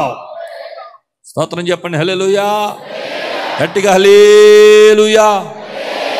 మోషే నిలిచి ఉన్న స్థలము, మండుచున్న పొద ఉన్న స్థలము, మండుచున్న సంఘము ఉన్న స్థలము, మండుచున్న కుటుంబం ఉన్న స్థలము, మండుచున్న విశ్వాసి ఉన్న స్థలము పరిశుద్ధమైనది. మనము కూడా ఆ పరిశుద్ధత కలిగి లేకపోతే ఎవరిని ఆకర్షించలేము. ఆమేన్. ఏ రీతిగా పవిత్రత కలిగి ఉన్నావో, నీ మాటలు, నీ చూపులు, నీ క్రియలు, నీ తలంపులు, నీ ఆలోచనలు ఏ రీతిగా ఉంటున్నాయో ఒక్కసారి జ్ఞాపకం చేసుకోవాలని ప్రభు పేరట మనం చేస్తున్నాను. స్తోత్రం కలుగును గాక. 2 చేతులు పైకెత్తి గట్టిగా స్తోత్రం చెప్పండి, హల్లెలూయా. 4 మాటలు చెప్పాను, ఇంకా 3 మాటలు చెప్పేసి ముగిస్తాను. చెప్పండి. 1, మండుచు పొద, మండుచుండెను గాని పొద, సంఘము మండుతూ ఉండాలి కానీ సంఘము కాలిపోకూడదు. 2, మండుచున్న పొద మోషేను ఆకర్షించింది, మండుచున్న సంఘం అనేకులను ఆకర్షిస్తుంది. 3, పొద నడుమ దేవుడు మాత్రమే ఉన్నాడు, మండుచున్న సంఘములో దేవుడు మాత్రమే కనిపిస్తాడు. 4, మండుచున్న పొద ఉన్న స్థలము పరిశుద్ధమైనది, మండుచున్న సంఘము కూడా పరిశుద్ధంగానే ఉంటుంది. స్తోత్రం కలుగును గాక. ఇక 5వ మాట, మండుచున్న పొద ఎదుటి వారి శ్రమను గుర్తించింది. స్తోత్రం చెప్పండి. మండుచున్న పొద ఎదుటి వారి శ్రమను గుర్తించింది. చూడ, మండుచున్న పొదలో నుండి మోషేతో మాట్లాడుతున్న స్వరం ఏమని మాట్లాడింది? 7వ వచనం, మరియు యెహోవా ఎట్లా నేను ఐగుప్తులోనున్న నా ప్రజల బాధను నిశ్చయముగా చూచితిని, పనులలో తమ్మును కష్టపెట్టు వారిని బట్టి వారు పెట్టిన మొరను వింటిని, వారి దుఃఖ దినములు నాకు తెలిసి ఉన్నవి. స్తోత్రం చెప్పడం సరిగట్టిగా. నేను వారి శ్రమను చూచాను కనుక ఈరోజు ఈ అగ్నితో నిన్ను మండించి ఒక అగ్ని కణంలాగా వారి దగ్గరికి పంపిస్తున్నాను. నువ్వు చేయాల్సిన పని ఏంటంటే ఆ శ్రమలో ఉన్న వారి శ్రమను సంతోషంగా మార్చాలి. స్తోత్రం చెప్పండి సరి గట్టిగా, ఇంకా బిగ్గరగా స్తోత్రం చెప్పండి. మండుచున్న పొద ఎదుటి వారి శ్రమను గుర్తించింది. మండుచున్న సంఘము ఎదుటి వారికి ఆదరణ కలిగిస్తుంది. స్తోత్రం చెప్పడం సరి గట్టిగా. ఎదుటి వారి బాధను అర్థం చేసుకోగలిగింది ఒకే ఒక్కరు, క్రైస్తవులు మాత్రమే. ఎదుటివారు ఆకలితో ఉంటే వారి దగ్గరున్నది సహితము తీసి పెట్టగలిగిన దాతృత్వం ఎవరికైనా ఉంది అని అంటే అది ఎవరికో చెప్పండి, క్రైస్తవులకు మాత్రమే. స్తోత్రం చెప్పడం సరి గట్టిగా. అది ఉండాలి ఖచ్చితంగా. మేలు చేయుట నీకు చేతనైనప్పుడు దాన్ని పొందదగిన వారికి చెయ్య, వెనుదీయొద్దు అని బైబిల్ చెప్తుంది. అమ్మా ఒక మాట వినండి, నువ్వు మండుచున్న వ్యక్తివి కాబట్టి నీలో ఒక లక్షణం కనపడాలి. దేవుడు నీకు ఒక మాట చెప్పాడు పొదలో నుండి. అదేంటో తెలుసా? ఎక్కడ శ్రమ పడుతున్నారో, ఎక్కడ ఇబ్బంది పడుతున్నారో, ఎక్కడ ఆకలి బాధలతో నశించిపోతున్నారో, ఎక్కడ భయంకరమైన పరిస్థితుల్లో ఉన్నారో వెళ్ళండి, ఆదరణ కలిగించండి వాళ్ళకి. ఆ శ్రమలో వారిని ఓదార్చండి, ఆ శ్రమలో వారికి ధైర్యాన్ని ఇవ్వండి. ఇది ఆ రోజున మండుచున్న పొదల నుండి వచ్చిన స్వరం. స్తోత్రం కలుగును గాక. ఈ సంఘంలో కూడా ఆ స్వరం వినపడాలి. రండి 10 మందికి సహాయం చేద్దాం. ఆమేన్. మీ కుటుంబాల్లో నుండి కూడా ఖచ్చితంగా ఈ స్వరం వినపడాలి. రండి, ఎక్కడ అక్రతలు ఉన్నారు వారికి సహాయం చేద్దాం. మా సంఘంలో ఇది బాగా నేర్పించాను నేను. జ్యోతిరాజు ఫౌండేషన్ అని ఒక సోషల్ ఆర్గనైజేషన్గా స్టార్ట్ చేసాం. ప్రతి నెల 200 మంది వికలాంగులకి రేషన్ ఇస్తున్నాం మేము. ప్రతి నెల 200 మంది వికలాంగులు పెంచుతున్నాం. వారికి కావాల్సిన అవసరాలన్నీ తీరుస్తున్నాం. వారికి ఏం కావాలో అది ఇస్తున్నాం. అంత మాత్రమే కాదు, ప్రతిరోజు 100 మందికి భిక్షాటన చేసుకునే వారికి భోజనాలు పంపిణీ చేస్తున్నాం. ప్రతిరోజు దానికి ఒక స్టాఫ్ను పెట్టేశాను. ఒక వ్యాన్ కొనేసాను. పొద్దున్నే వచ్చేస్తారు వాళ్ళే వండేస్తారు, వాళ్ళే బాక్సుల్లో ప్యాకింగ్ చేసేస్తారు, వాళ్ళే వ్యాన్లో తీసుకుని వెళ్ళిపోతారు. ఎక్కడెక్కడ ఎవరెవరు అన్నం లేక కూర్చున్నారో, ఫుట్పాత్ మీద పడుకున్నారు, రైల్వే స్టేషన్లో ఉన్నారు, బస్ స్టాండ్లో ఉన్నారు, ఎక్కడ ఆకలితో అన్నం కోసం ఎదురు చూస్తున్నారు, వాళ్ళందరి దగ్గరికి వెళ్ళి ఆ భోజనం పంచుతుంటే వారి ముఖాల్లో సంతోషం చూడాలి. ఎంత ఆనందం అండి. స్తోత్రం కలుగును గాక. దీన్ని యోహాను భక్తుడు అన్నాడు, మారు మనసుకు తగిన ఫలములు ఫలించండి. ఏంటది? మీలో 2 వస్త్రాలు ఉంటే లేనోడికి 1 వస్త్రం ఇవ్వాలి, 2 పూట్ల భోజనం ఉంటే లేనోడికి. ఇది మారు మనసు పొందిన ప్రతి ఒక్కడి జీవితంలో కనపడాల్సిన అంశం. మీరు చెయ్యాలి. అడ్రస్లు చెప్పకూడదు. ఎవరైనా అడుక్కునే వారితో వచ్చి గేటు కొడితే అవతలకి వెళ్ళు, యువతలకి వెళ్ళు, పక్కింటికి వెళ్ళు, పైకి వెళ్ళు, ఇలాంటి అడ్రస్లు చెప్తూ ఉంటారు. కొంతమంది వాళ్ళకి తెలియదేమో. అడ్రస్లు చెప్పడం కాదమ్మా, నువ్వు ఏ పరిస్థితుల్లో ఉన్నా సరే నీ దగ్గర ఉన్న కొంచెములో కొంచెమైనా సరే వారికి సహాయం చేయాలి. ఏమండి, అన్నం మిగిలిపోతే ఫ్రిడ్జ్లో పెట్టుకుని పొద్దున పడేస్తారు. కానీ అరే ఈరోజు మిగిలింది కదా, ఎవరు తింటారు, ఎవరో ఒకరికి ఇద్దాం, ఒకళ్ళు ఆకలి తీర్చినట్టు ఉంటుందన్న మనసు రాదు కొంతమందికి. ఈరోజు పొద్దున విన్నాను, ఎవరో చెప్తున్నారు, రాత్రి అబ్రహాం అయ్యారు హోసన్నా పరిచయలు మా చర్చికి 40వ రోజు రాత్రి వర్తమానంగా వచ్చారు. కాకి వస్తే ఎంగిలి చేతితో కూడా కాకిని తోలరంట కొంతమంది. ఎందుకని? ఒకవేళ ఆ మెతుకులు ఏమన్నా పడితే దేరికి వెళ్ళిపోద్దని. అంత పిసినారోళ్ళు ఉంటారు కొంతమంది. నిజమే, దేవుడు మనకిచ్చింది ఎప్పుడు కూడా దాచుకోకూడదండి, వెదజల్లాలి. స్తోత్రం చెప్పడం సరి గట్టిగా, ఇంకా గట్టిగా స్తోత్రం చెప్పండి. మనం ఇచ్చే కొలది దేవుడు మనల్ని ఆశీర్వదిస్తాడు. మనం చేసే కొలది మన ఇంట్లో సమృద్ధి ఉంటుంది. స్తోత్రం చెప్పండి. హల్లెలూయా. పేదలకు సహాయం చేసేవాడు యెహోవాకు అప్పిచ్చేవాడట. ఇవ్వాలి. దేవుని పిల్లలు ఖచ్చితంగా దాతృత్వం నేర్చుకోవాలి. శ్రమలో ఇబ్బందుల్లో వారిని ఓదార్చాలి, ధైర్యపరచాలి. ఒక ఆత్మను రక్షించగలిగే మార్గం కూడా ఇదే. నీ ఇంటి ప్రక్కన ఎవరైనా భోజనం లేక అలమటిస్తుంటే అవసరమైతే నువ్వు పూట ఉపవాసం ఉంటే వాళ్ళకి పెట్టేయి. అర్థమైందా? అమెరికా దేశం నుండి ఇండియాకి అనాథ పిల్లలను పోషించడానికి ఇదివరకు హాస్టల్స్ ఉండేవి, ఇప్పుడు చాలా తీసేశారు అనుకోండి. మాకు కూడా ఒక హోమ్ ఉండేది. 50 మంది పిల్లలను పెంచాం మన్నా మినిస్ట్రీస్ ద్వారా. వారు మాకు ప్రతి నెల పిల్లోడికి ఎంతని పంపించేవారు హెడ్ ఆఫీస్ నుండి. మా అయ్యగారు, మా బిషప్ అయ్యగారు ఎర్నెస్ట్ కొమానపల్లి అయ్యగారు చెప్పారు ఒకసారి, బాబు ఒరే ప్రతి రూపాయి జాగ్రత్తగా ఖర్చు పెట్టండి. ఎందుకో తెలుసా? అమెరికా దేశం నుండి డబ్బులు పంపించే చాలామంది ఎలా పంపిస్తారో తెలుసా? యవనస్తులు సమర్పించుకుంటారట, ఈ నెలంతా నేను కూల్ డ్రింకులు తాగను, ఈ నెలలో నాకు కూల్ డ్రింకులు అయ్యే ఖర్చు ఒక అనాథ పిల్లోడికి నేను పంపిస్తాను. వాళ్ళు ఏమో త్యాగాలు చేసి పంపిస్తారు, ఒక సమర్పణతో పంపిస్తారు. అలాగే భారతదేశంలో ఎంతమందిని బ్రతికించారో వాళ్ళకి చప్పట కొట్టండి ఆ మిషనరీలందరికీ ఒకసారి. మేలు చేయుట ఎందు విసుకక యుందుము, విసుకక మేలు చేతుమేమి తగిన కాలమందు పంటను కోస్తాము. స్తోత్రం కలుగును గాక.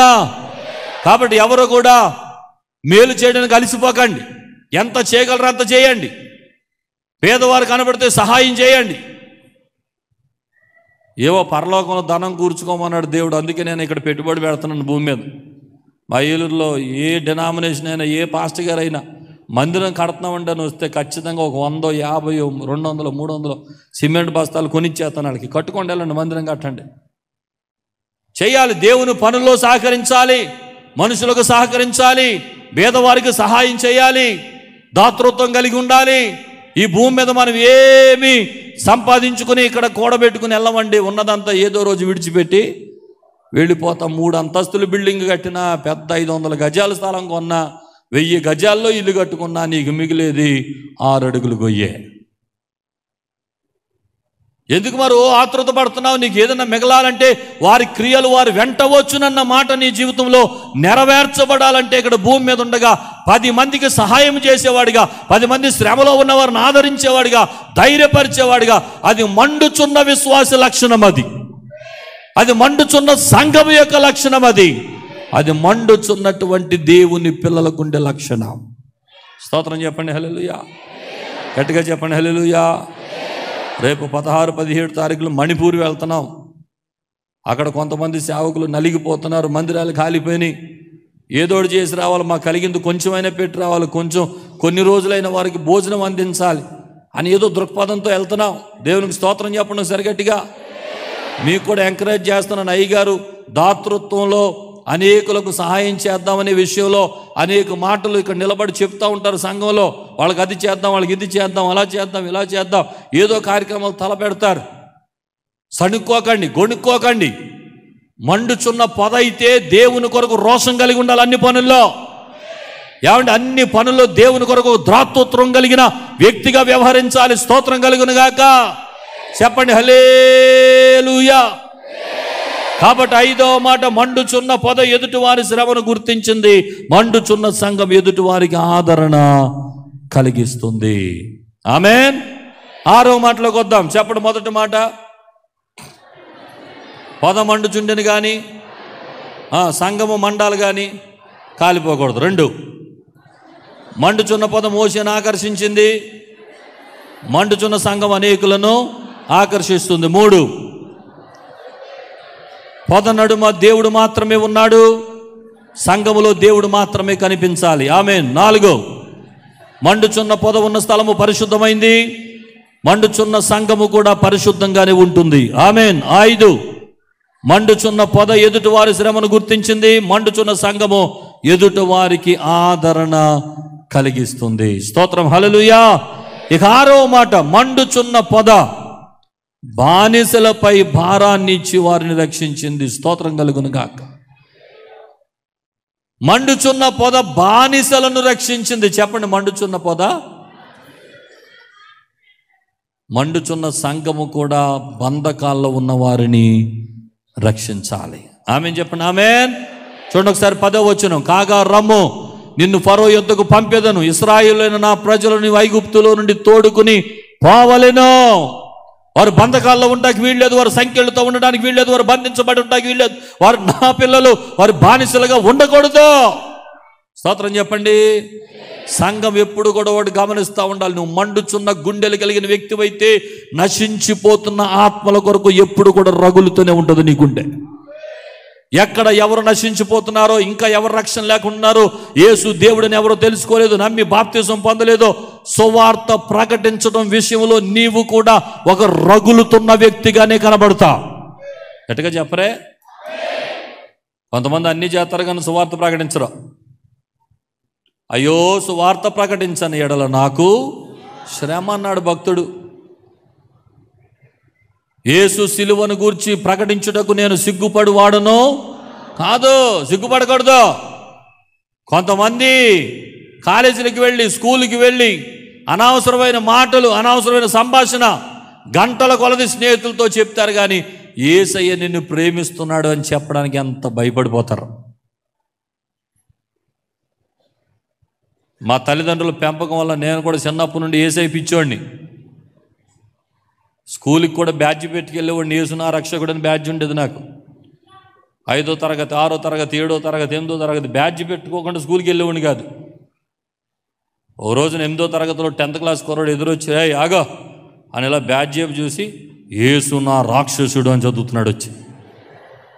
ఎంత బాధ వేసిపోయిందో నాకు. ప్రభువా నిన్ను తిట్టించానా ఏంటనైనా, బ్యాడ్జ్ పెట్టుకోనా వద్దా, ఇలా మాట్లాడుతున్నారు హేళనగా అంటే, ఊరు బాబు నీ కోసం చచ్చిపోయానరా నేను, ఒక మాట పడతాక అలాగైపోతావు ఎందుకు, చదవనే ఎలాగోలాను చదవనే, ఏదో ఒక రోజు విత్తనం పడిపోద్ది అన్నాడు ప్రభు. స్తోత్రం చెప్పడం సరి గట్టిగా.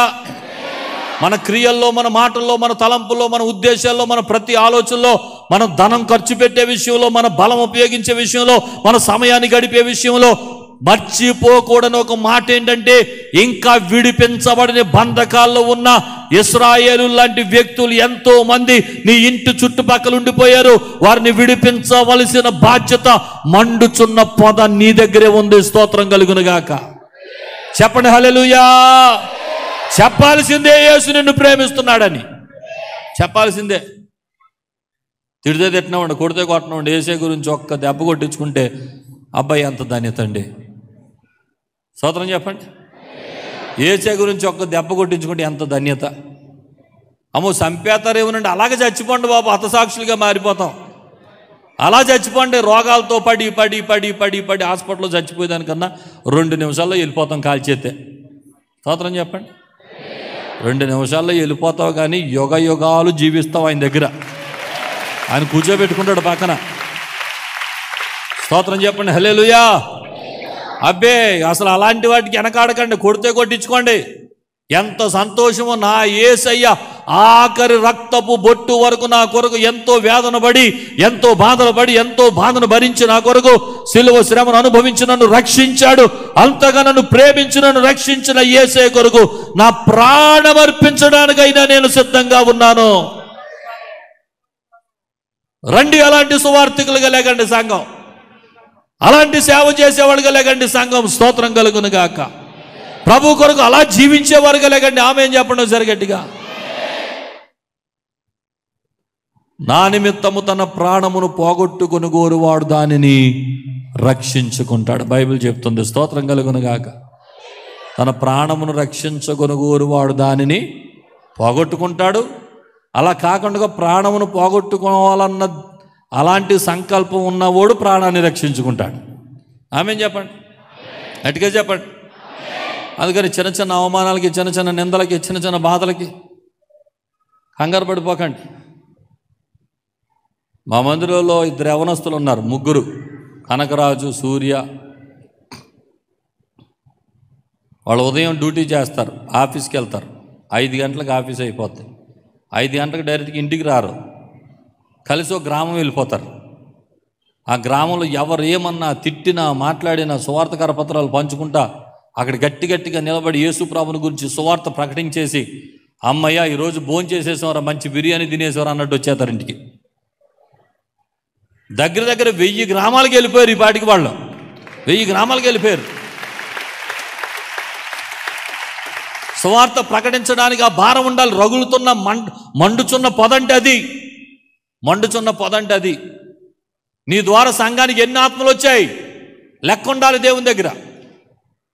ఎన్ని ఆత్మలు సంపాదించావు, విడిపించావు, ఎంతమందిని విడిపించావు, బానిసత్వంలో ఎంతమంది వారిని రక్షించావు, ఎంతమందిని ప్రభు దగ్గర తీసుకొచ్చావు, ఎంతమందిని ప్రభువుకి అప్పగించావు, ఎంతమందికి దైవజనుడి దగ్గర లెక్క చెప్పగలవయ్యా, ఈ 20 మందిని నేనే తీసుకొచ్చాను అయ్యారు మీకు అప్పగిస్తున్నానండి అని ఎంతమందిని గురించి నువ్వు బాధ్యత చెప్పగలవు. సంఘంలో నీ ద్వారా ఎంతమంది వచ్చారన్న వాళ్ళకి లెక్క ఉండదు. నీ వల్ల గుడి ఎంతమంది మానేశారంటే లెక్క ఉంటుంది కొంతమందికి.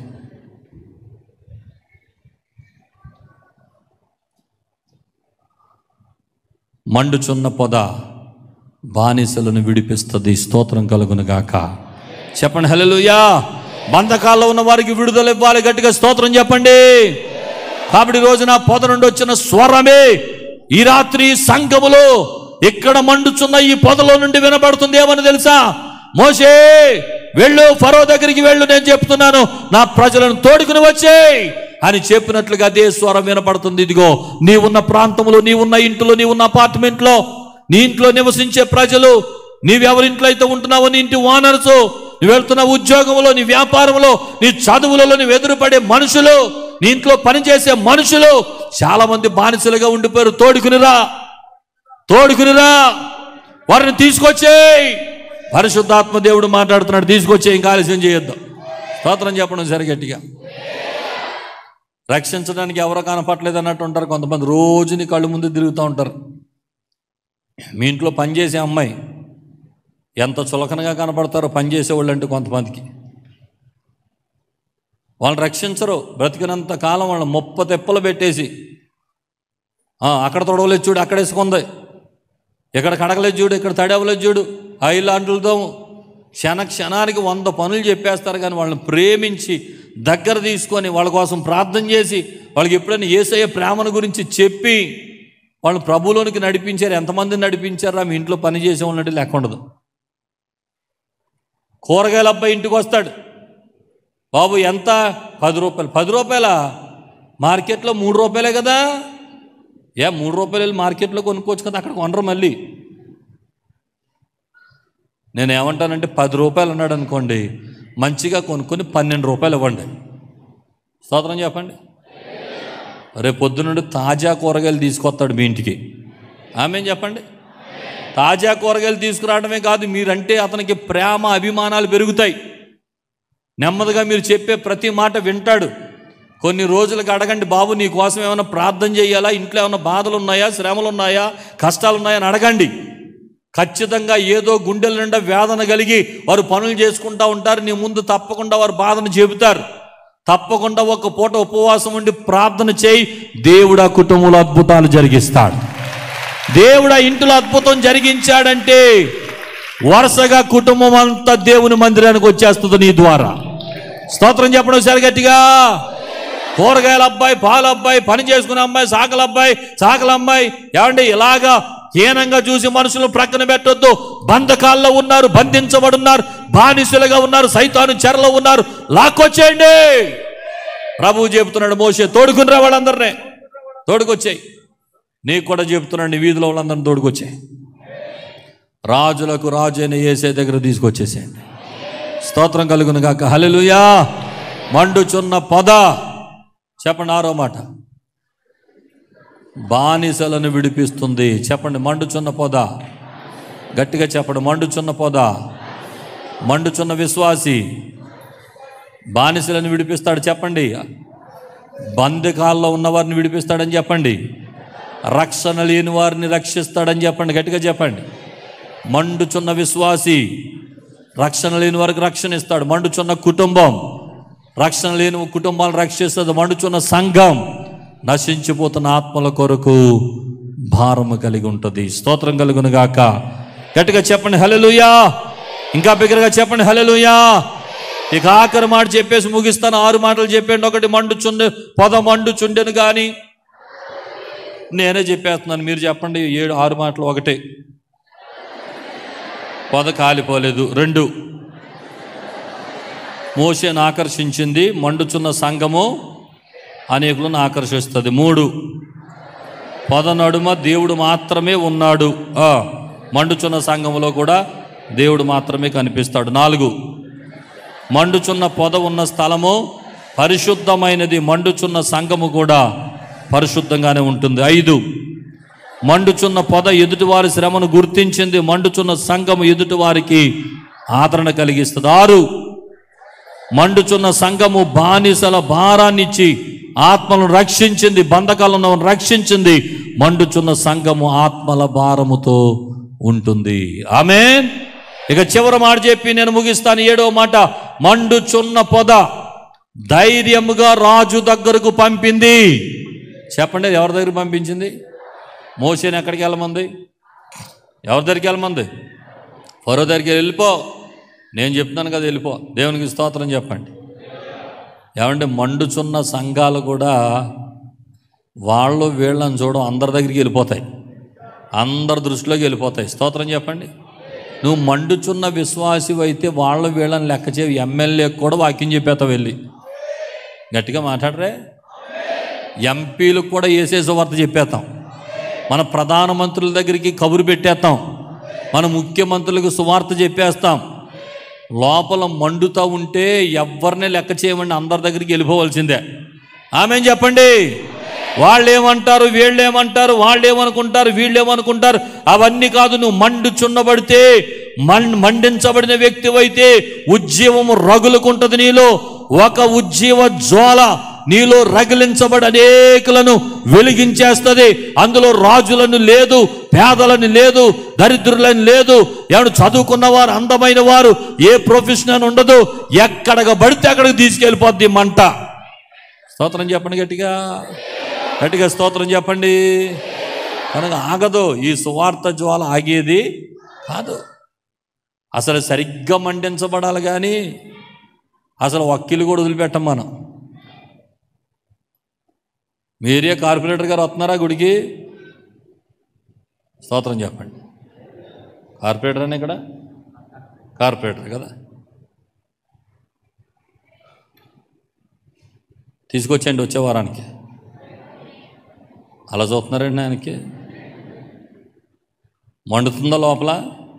మండుతుందా లేదో చెప్పండి. ఎంతమందిలో మండుతుందో గట్టిగా స్తోత్రం చెప్పండి. ఇక ఎక్కడ ఎవరు ఆగటానికి ఇల్లేదు. రాజులు మన మందిరంలో ఉండాలి, ఎమ్మెల్యేలు మన మందిరంలో ఉండాలి, ఎంపీలు మన మందిరంలో ఉండాలి, కార్పొరేటర్లు మన మందిరంలో ఉండాలి, మన నాయకులు మన మందిరంలో ఉండాలి, మన కలెక్టర్ల మందిరంలో ఉండాలి, ఎస్పీల మందిరంలో ఉండాలి, పోలీసు వారి మందిరంలో ఉండాలి.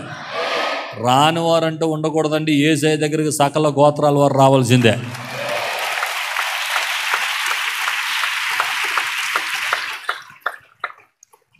చప్పట్లు కొట్టిన ప్రతి ఒక్కరు నాయకుల దగ్గరికి వెళుదురుగాక, అధికారుల దగ్గరికి వెళుదురుగాక, సువార్త ప్రకటించుదురుగాక, ధైర్యం కలిగిన ఆత్మతో నింపబడుదురుగాక, మండించబడి ఆత్మతో దేవుని కొరకు జీవించుదురుగాక, అధికారుల కొరకు ప్రార్థించుదురుగాక.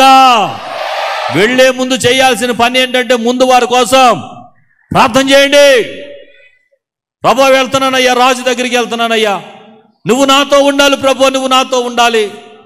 అధికారి దగ్గరికి వెళ్తున్నాను, ఇదిగో నాయన మాకు ఇవ్వబడిన నాయకుల దగ్గరికి వెళ్తున్నాను, నీ మాట చెప్పడానికి వెళ్తున్నాను ప్రభువా, నువ్వు మాట్లాడించాలి, నువ్వు మాతో ఉండాలి. రగిలించండి, వెలిగించండి, ఆ జీవితంలో ఒక వెలుగును పుట్టించండి. ఆమేన్. కాబట్టి ఖచ్చితంగా ఈరోజు ప్రభు మీతో మాట్లాడుతున్న మాట, ఉపవాసాలు ఉండేవాళ్ళు ఉంటున్నారు, ప్రార్థన చేస్తున్నారు, దేవుని సన్నిధిలో వాక్యపు వెలుగులో ప్రతిరోజు వెలిగించబడుతున్నారు. మంచిది.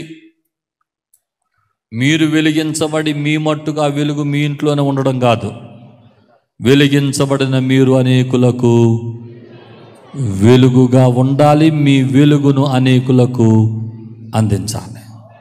స్తోత్రం చెప్పండి, గట్టిగా చెప్పండి. ఆమేన్. ఇప్పుడు ఎవరో చెప్పండి, మీరు ఎవరో చెప్పండి. ఇప్పుడు మండుచున్న పొద, గట్టిగా చెప్పండి. ఎవరు మీరు? మీ కుటుంబం ఏంటి? మీ సంఘం ఏంటి? ఈ రోజు నుండి ఏం చేయాలి? ఒకటి, పొద మండుతుంది, కానీ ఇక మీద పొద కాలిపోలేదు. మేము మండుతూనే ఉంటాం, కానీ మేము కాలిపోయేవాళ్ళం కాదని చెప్పండి. స్తోత్రం చెప్పండి. హల్లెలూయా.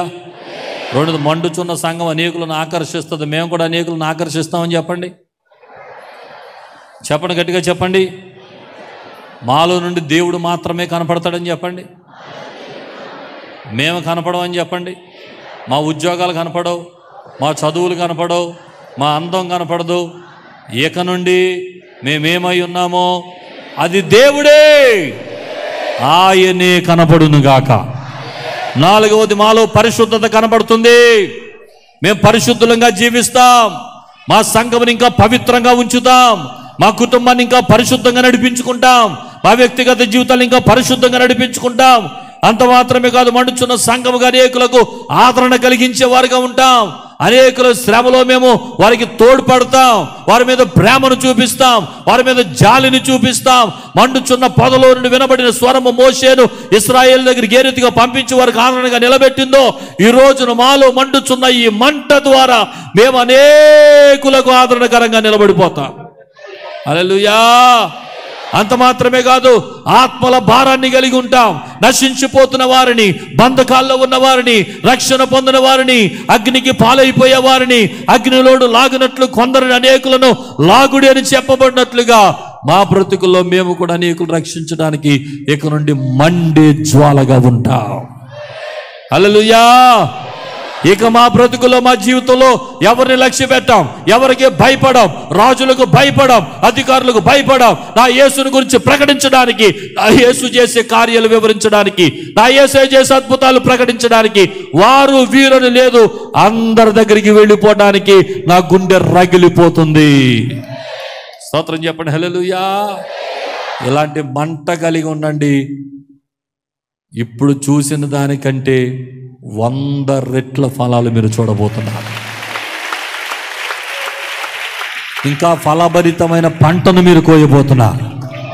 ఈ సంఘముని ఇంకా దేవుడు అత్యధికంగా ఆశీర్వదించబోతున్నాడు. ఇంకా గొప్ప కార్యాలు జరిగించబోతున్నాడు. ఇదిగో ఈ స్థలము కుడి వైపుకు, ఎడమ వైపుకు వ్యాపించేలాగా దేవుడు ఆశీర్వదించబోతున్నాడు. పక్కనోళ్ళు పట్టుకొచ్చి మీకు ఇచ్చేస్తారయ్యా, మందిరానికి ఇచ్చేతనమండి అని అంతే. ఆమేన్ చెప్పండి. హల్లెలూయా. ఇక్కడ సర్వశక్తి కలిగిన దేవుని కార్యాలు చూస్తున్నాము కనుక మేము ఆయనే దేవుడిని తెలుసుకొని మా బ్రతుకులు ఆయనకు అప్పగించుకుంటున్నామని పరుగులు పెట్టుకుని తండోపతండాలుగా ఈ కడవరి దినాల్లో ప్రజలు ప్రభు దగ్గరికి పరిగెట్టుకుని రాబోతున్నారు. కఠినాత్ములైన ఫరోలు ఎప్పటికీ ఉంటారు. కఠినాత్ములైన ఫరోలు ఎప్పటికీ మనసు కరిగించమన్నట్టు కరిగించబడటం, మళ్ళీ కఠినమైపోవటం. ఆ ఫరో ఎన్ని శిక్షలు పెట్టాడు, ఎన్ని భయంకరమైన పరిస్థితులు. అలాంటి వాళ్ళు ఇంకా భూమి మీద ఉంటారు. అలా మన బ్రతికినంతకాలం వస్తానే ఉంటారు. దేవుని గొప్ప శక్తి ఏంటో తెలుసా? వారిని అలాగే ఉంచుతాడు. ఆయన చేసే కార్యాలు ఆయన చేసేస్తూ ఉంటాడు. వారు అలాగే ఉంటారు. మనం జరగాల్సిన పనులు జరిగిపోతూ ఉంటాయి. వారు అలాగే ఉంటారు. రగిలించబడేవారు రగిలించబడతా ఉంటారు. మండేవారు మండుతూ ఉంటారు. వెలిగించబడేవారు వెలిగించబడతా ఉంటారు. ఆ రోజున 120 మంది వెలిగించబడ్డారు. ఆ 120 మంది ద్వారానే ఈరోజు ప్రపంచమంతా కూడా వెలిగించబడుతుంది. స్తోత్రం. హల్లెలూయా. కాబట్టి ఈ రోజున మీరు ప్రభువుని అడగాల్సిన మాట ఏంటంటే, ప్రభువా, నేను కాలిపోయే వ్యక్తిగా ఉండకూడదు, నేను వెలిగించబడే వ్యక్తిగా ఉండాలి. ఆమేన్. నేను వెలిగించబడాలి, 10 మందిని వెలిగించేవాడిగా ఉండాలి. మోకరిస్తారా? మోకరించి చేతులు పైకెత్తి ఒక్క నిమిషం ప్రభు సన్నిధిలో అందరూ కూడా మీ యొక్క హృదయాలు తెరచి ప్రార్థన చేయండి. ప్రభువా, నేను ఎలాగున్నానో ఈ రాత్రి నాతో మాట్లాడారు, ఈ రాత్రి నన్ను దర్శించారు.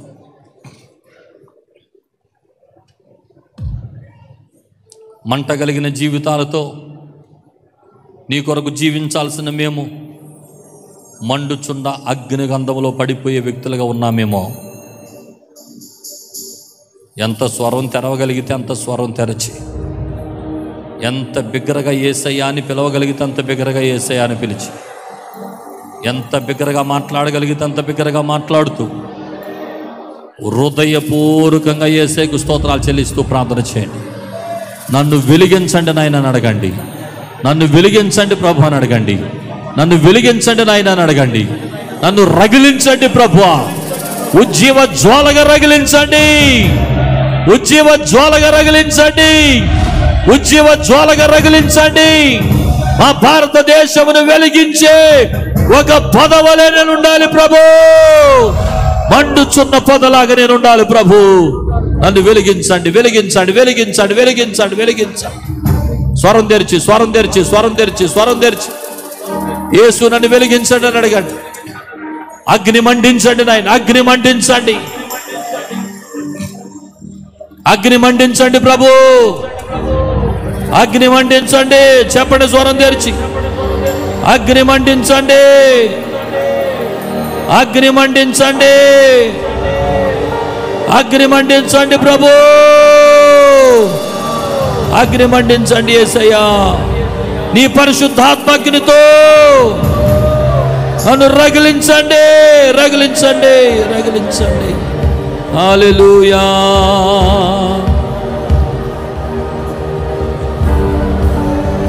అగ్ని మండుచుండెనే, పొద కాలిపోలేదుగా.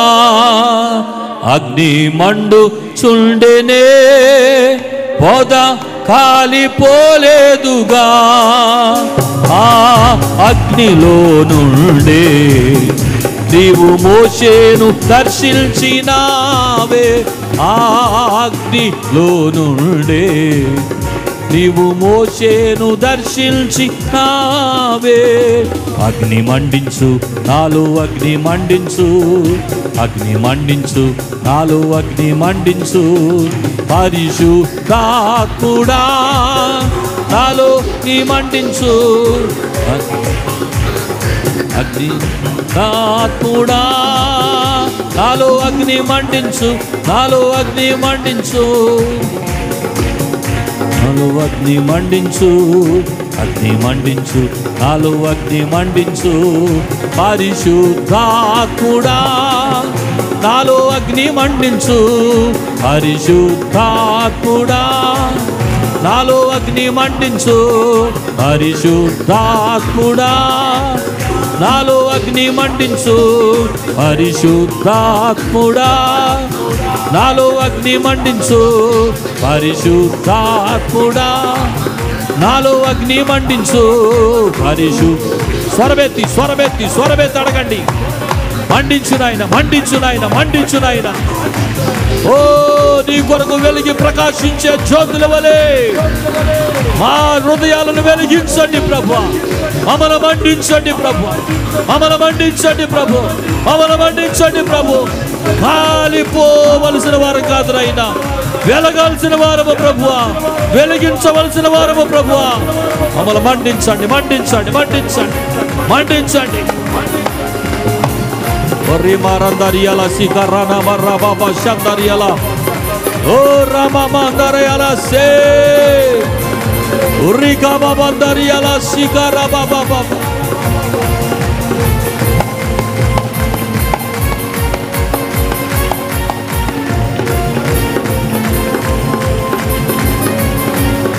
Arishuddha.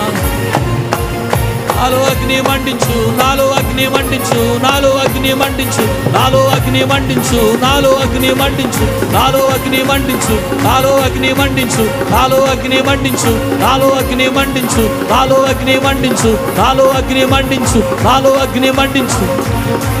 ప్రభుని పరిశుద్ధాత్మ శక్తితో ప్రతి ఒక్కరిని తాకండి నాయనా, తాకండి ప్రభు, తాకండి నాయనా. వెలిగించండి, వెలిగించండి. ఆరిపోయిన జీవితాలను వెలిగించండి, వెలిగించబడని జీవితాలను వెలిగించండి, రగిలించండి. నీ మంటతో రగిలించండి ప్రభు.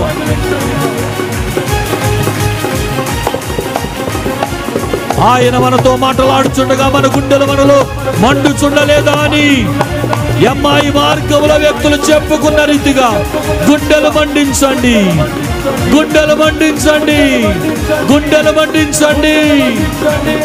పరిశుద్ధాత్ముడ మండించు.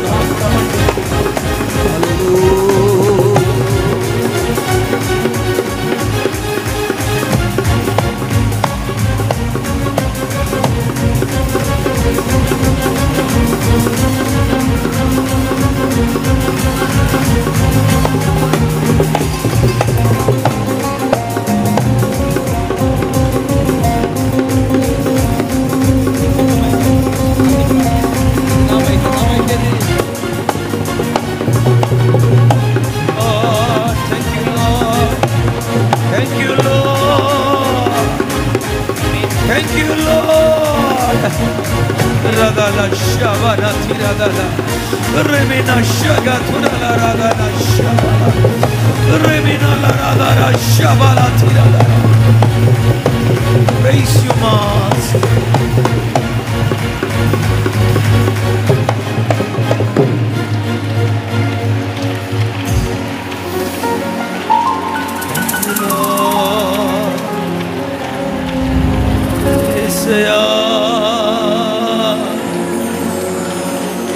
మీ కొరకు మండేవారిగా చేయండి అయ్యా. మా కుటుంబాలు మీ కొరకు మండునట్లుగా చేయ్యా. మా సంఘాన్ని మండే సంఘంగా చేయి నాయనా.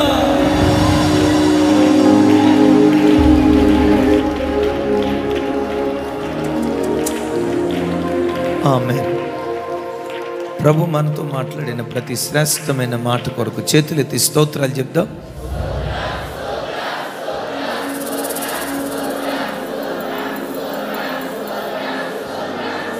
ఆ 7 దివ్యమైన లక్షణాలు ప్రభు మనకు అనుగ్రహించినట్లు చప్పలు కొడుతూ స్తోత్రాలు చెప్దాం.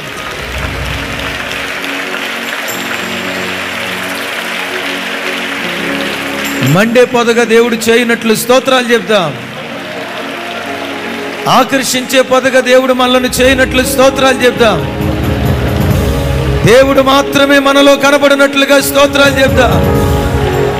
పరిశుద్ధమైన పొదగా దేవుడు చేయనట్లు అందరం అందరం అందరం అందరం స్తోత్రం స్తోత్రం స్తోత్రం.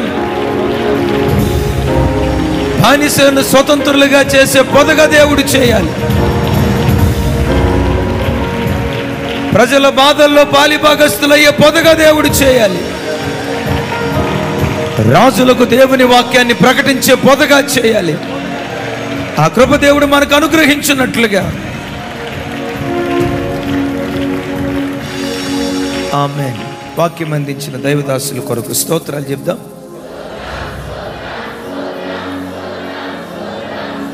అమ్మగారి కొరకు స్తోత్రాలు చెప్దాం. ఆమేన్. ప్రత్యేకంగా ఏలూరు ప్రాంతం నుంచి ఆదామన్న గారి కుటుంబం బాబు అక్క వచ్చారు. వారిని వారి పరిచర్యలను దేవుడు సమృద్ధిగా దీవించినట్లుగా ఒకసారి ఆదామన్న కుటుంబం కొరకు అందరం చేతులు పైకెత్తి ఒక్క నిమిషం 2 చేతులు అల్లాడిస్తూ ఆదామన్న కుటుంబం కొరకు ఒకసారి స్తోత్రాలు చెప్దాం.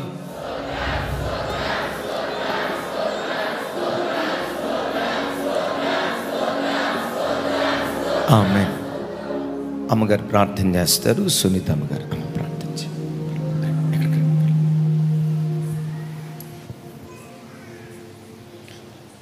ప్రార్థన. పరిశుద్ధుడా, ప్రేమ కలిగిన మా తండ్రి, నీకు వందనాలు స్తోత్రాలు ప్రభువా.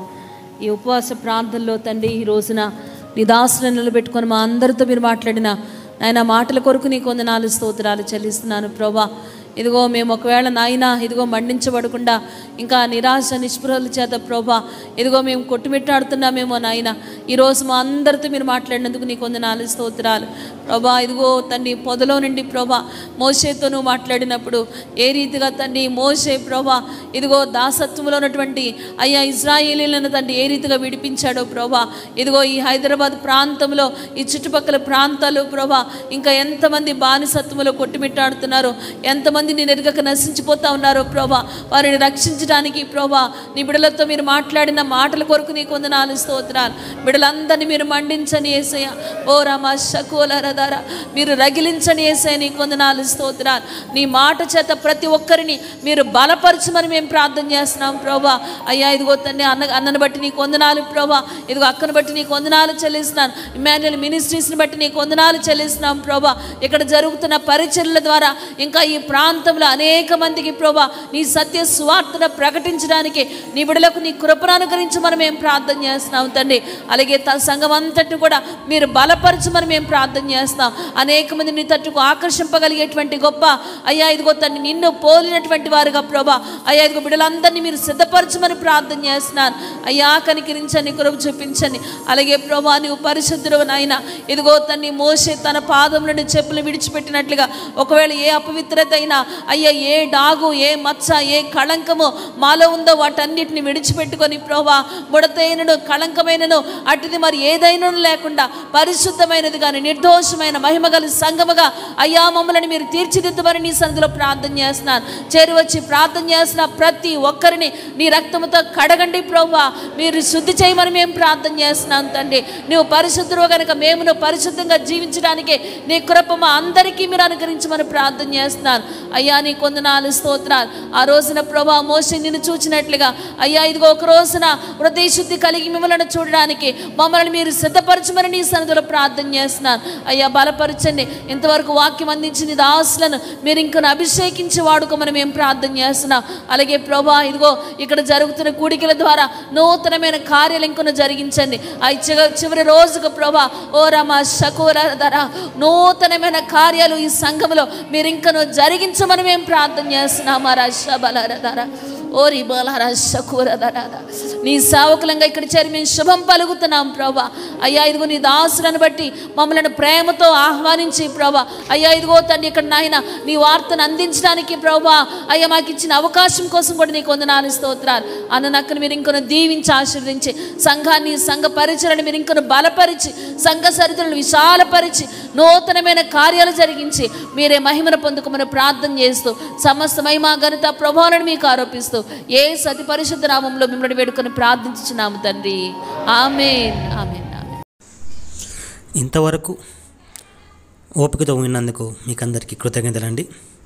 ఇంతవరకు నా ఛానల్ సబ్స్క్రైబ్ చేసుకోకపోతే దయచేసి సబ్స్క్రైబ్ చేసుకోండి, లైక్ చేయండి, షేర్ చేయండి. ఇంకా లేటెస్ట్ వీడియోల కోసం బెల్ ఐకాన్ మీద క్లిక్ చేయండి.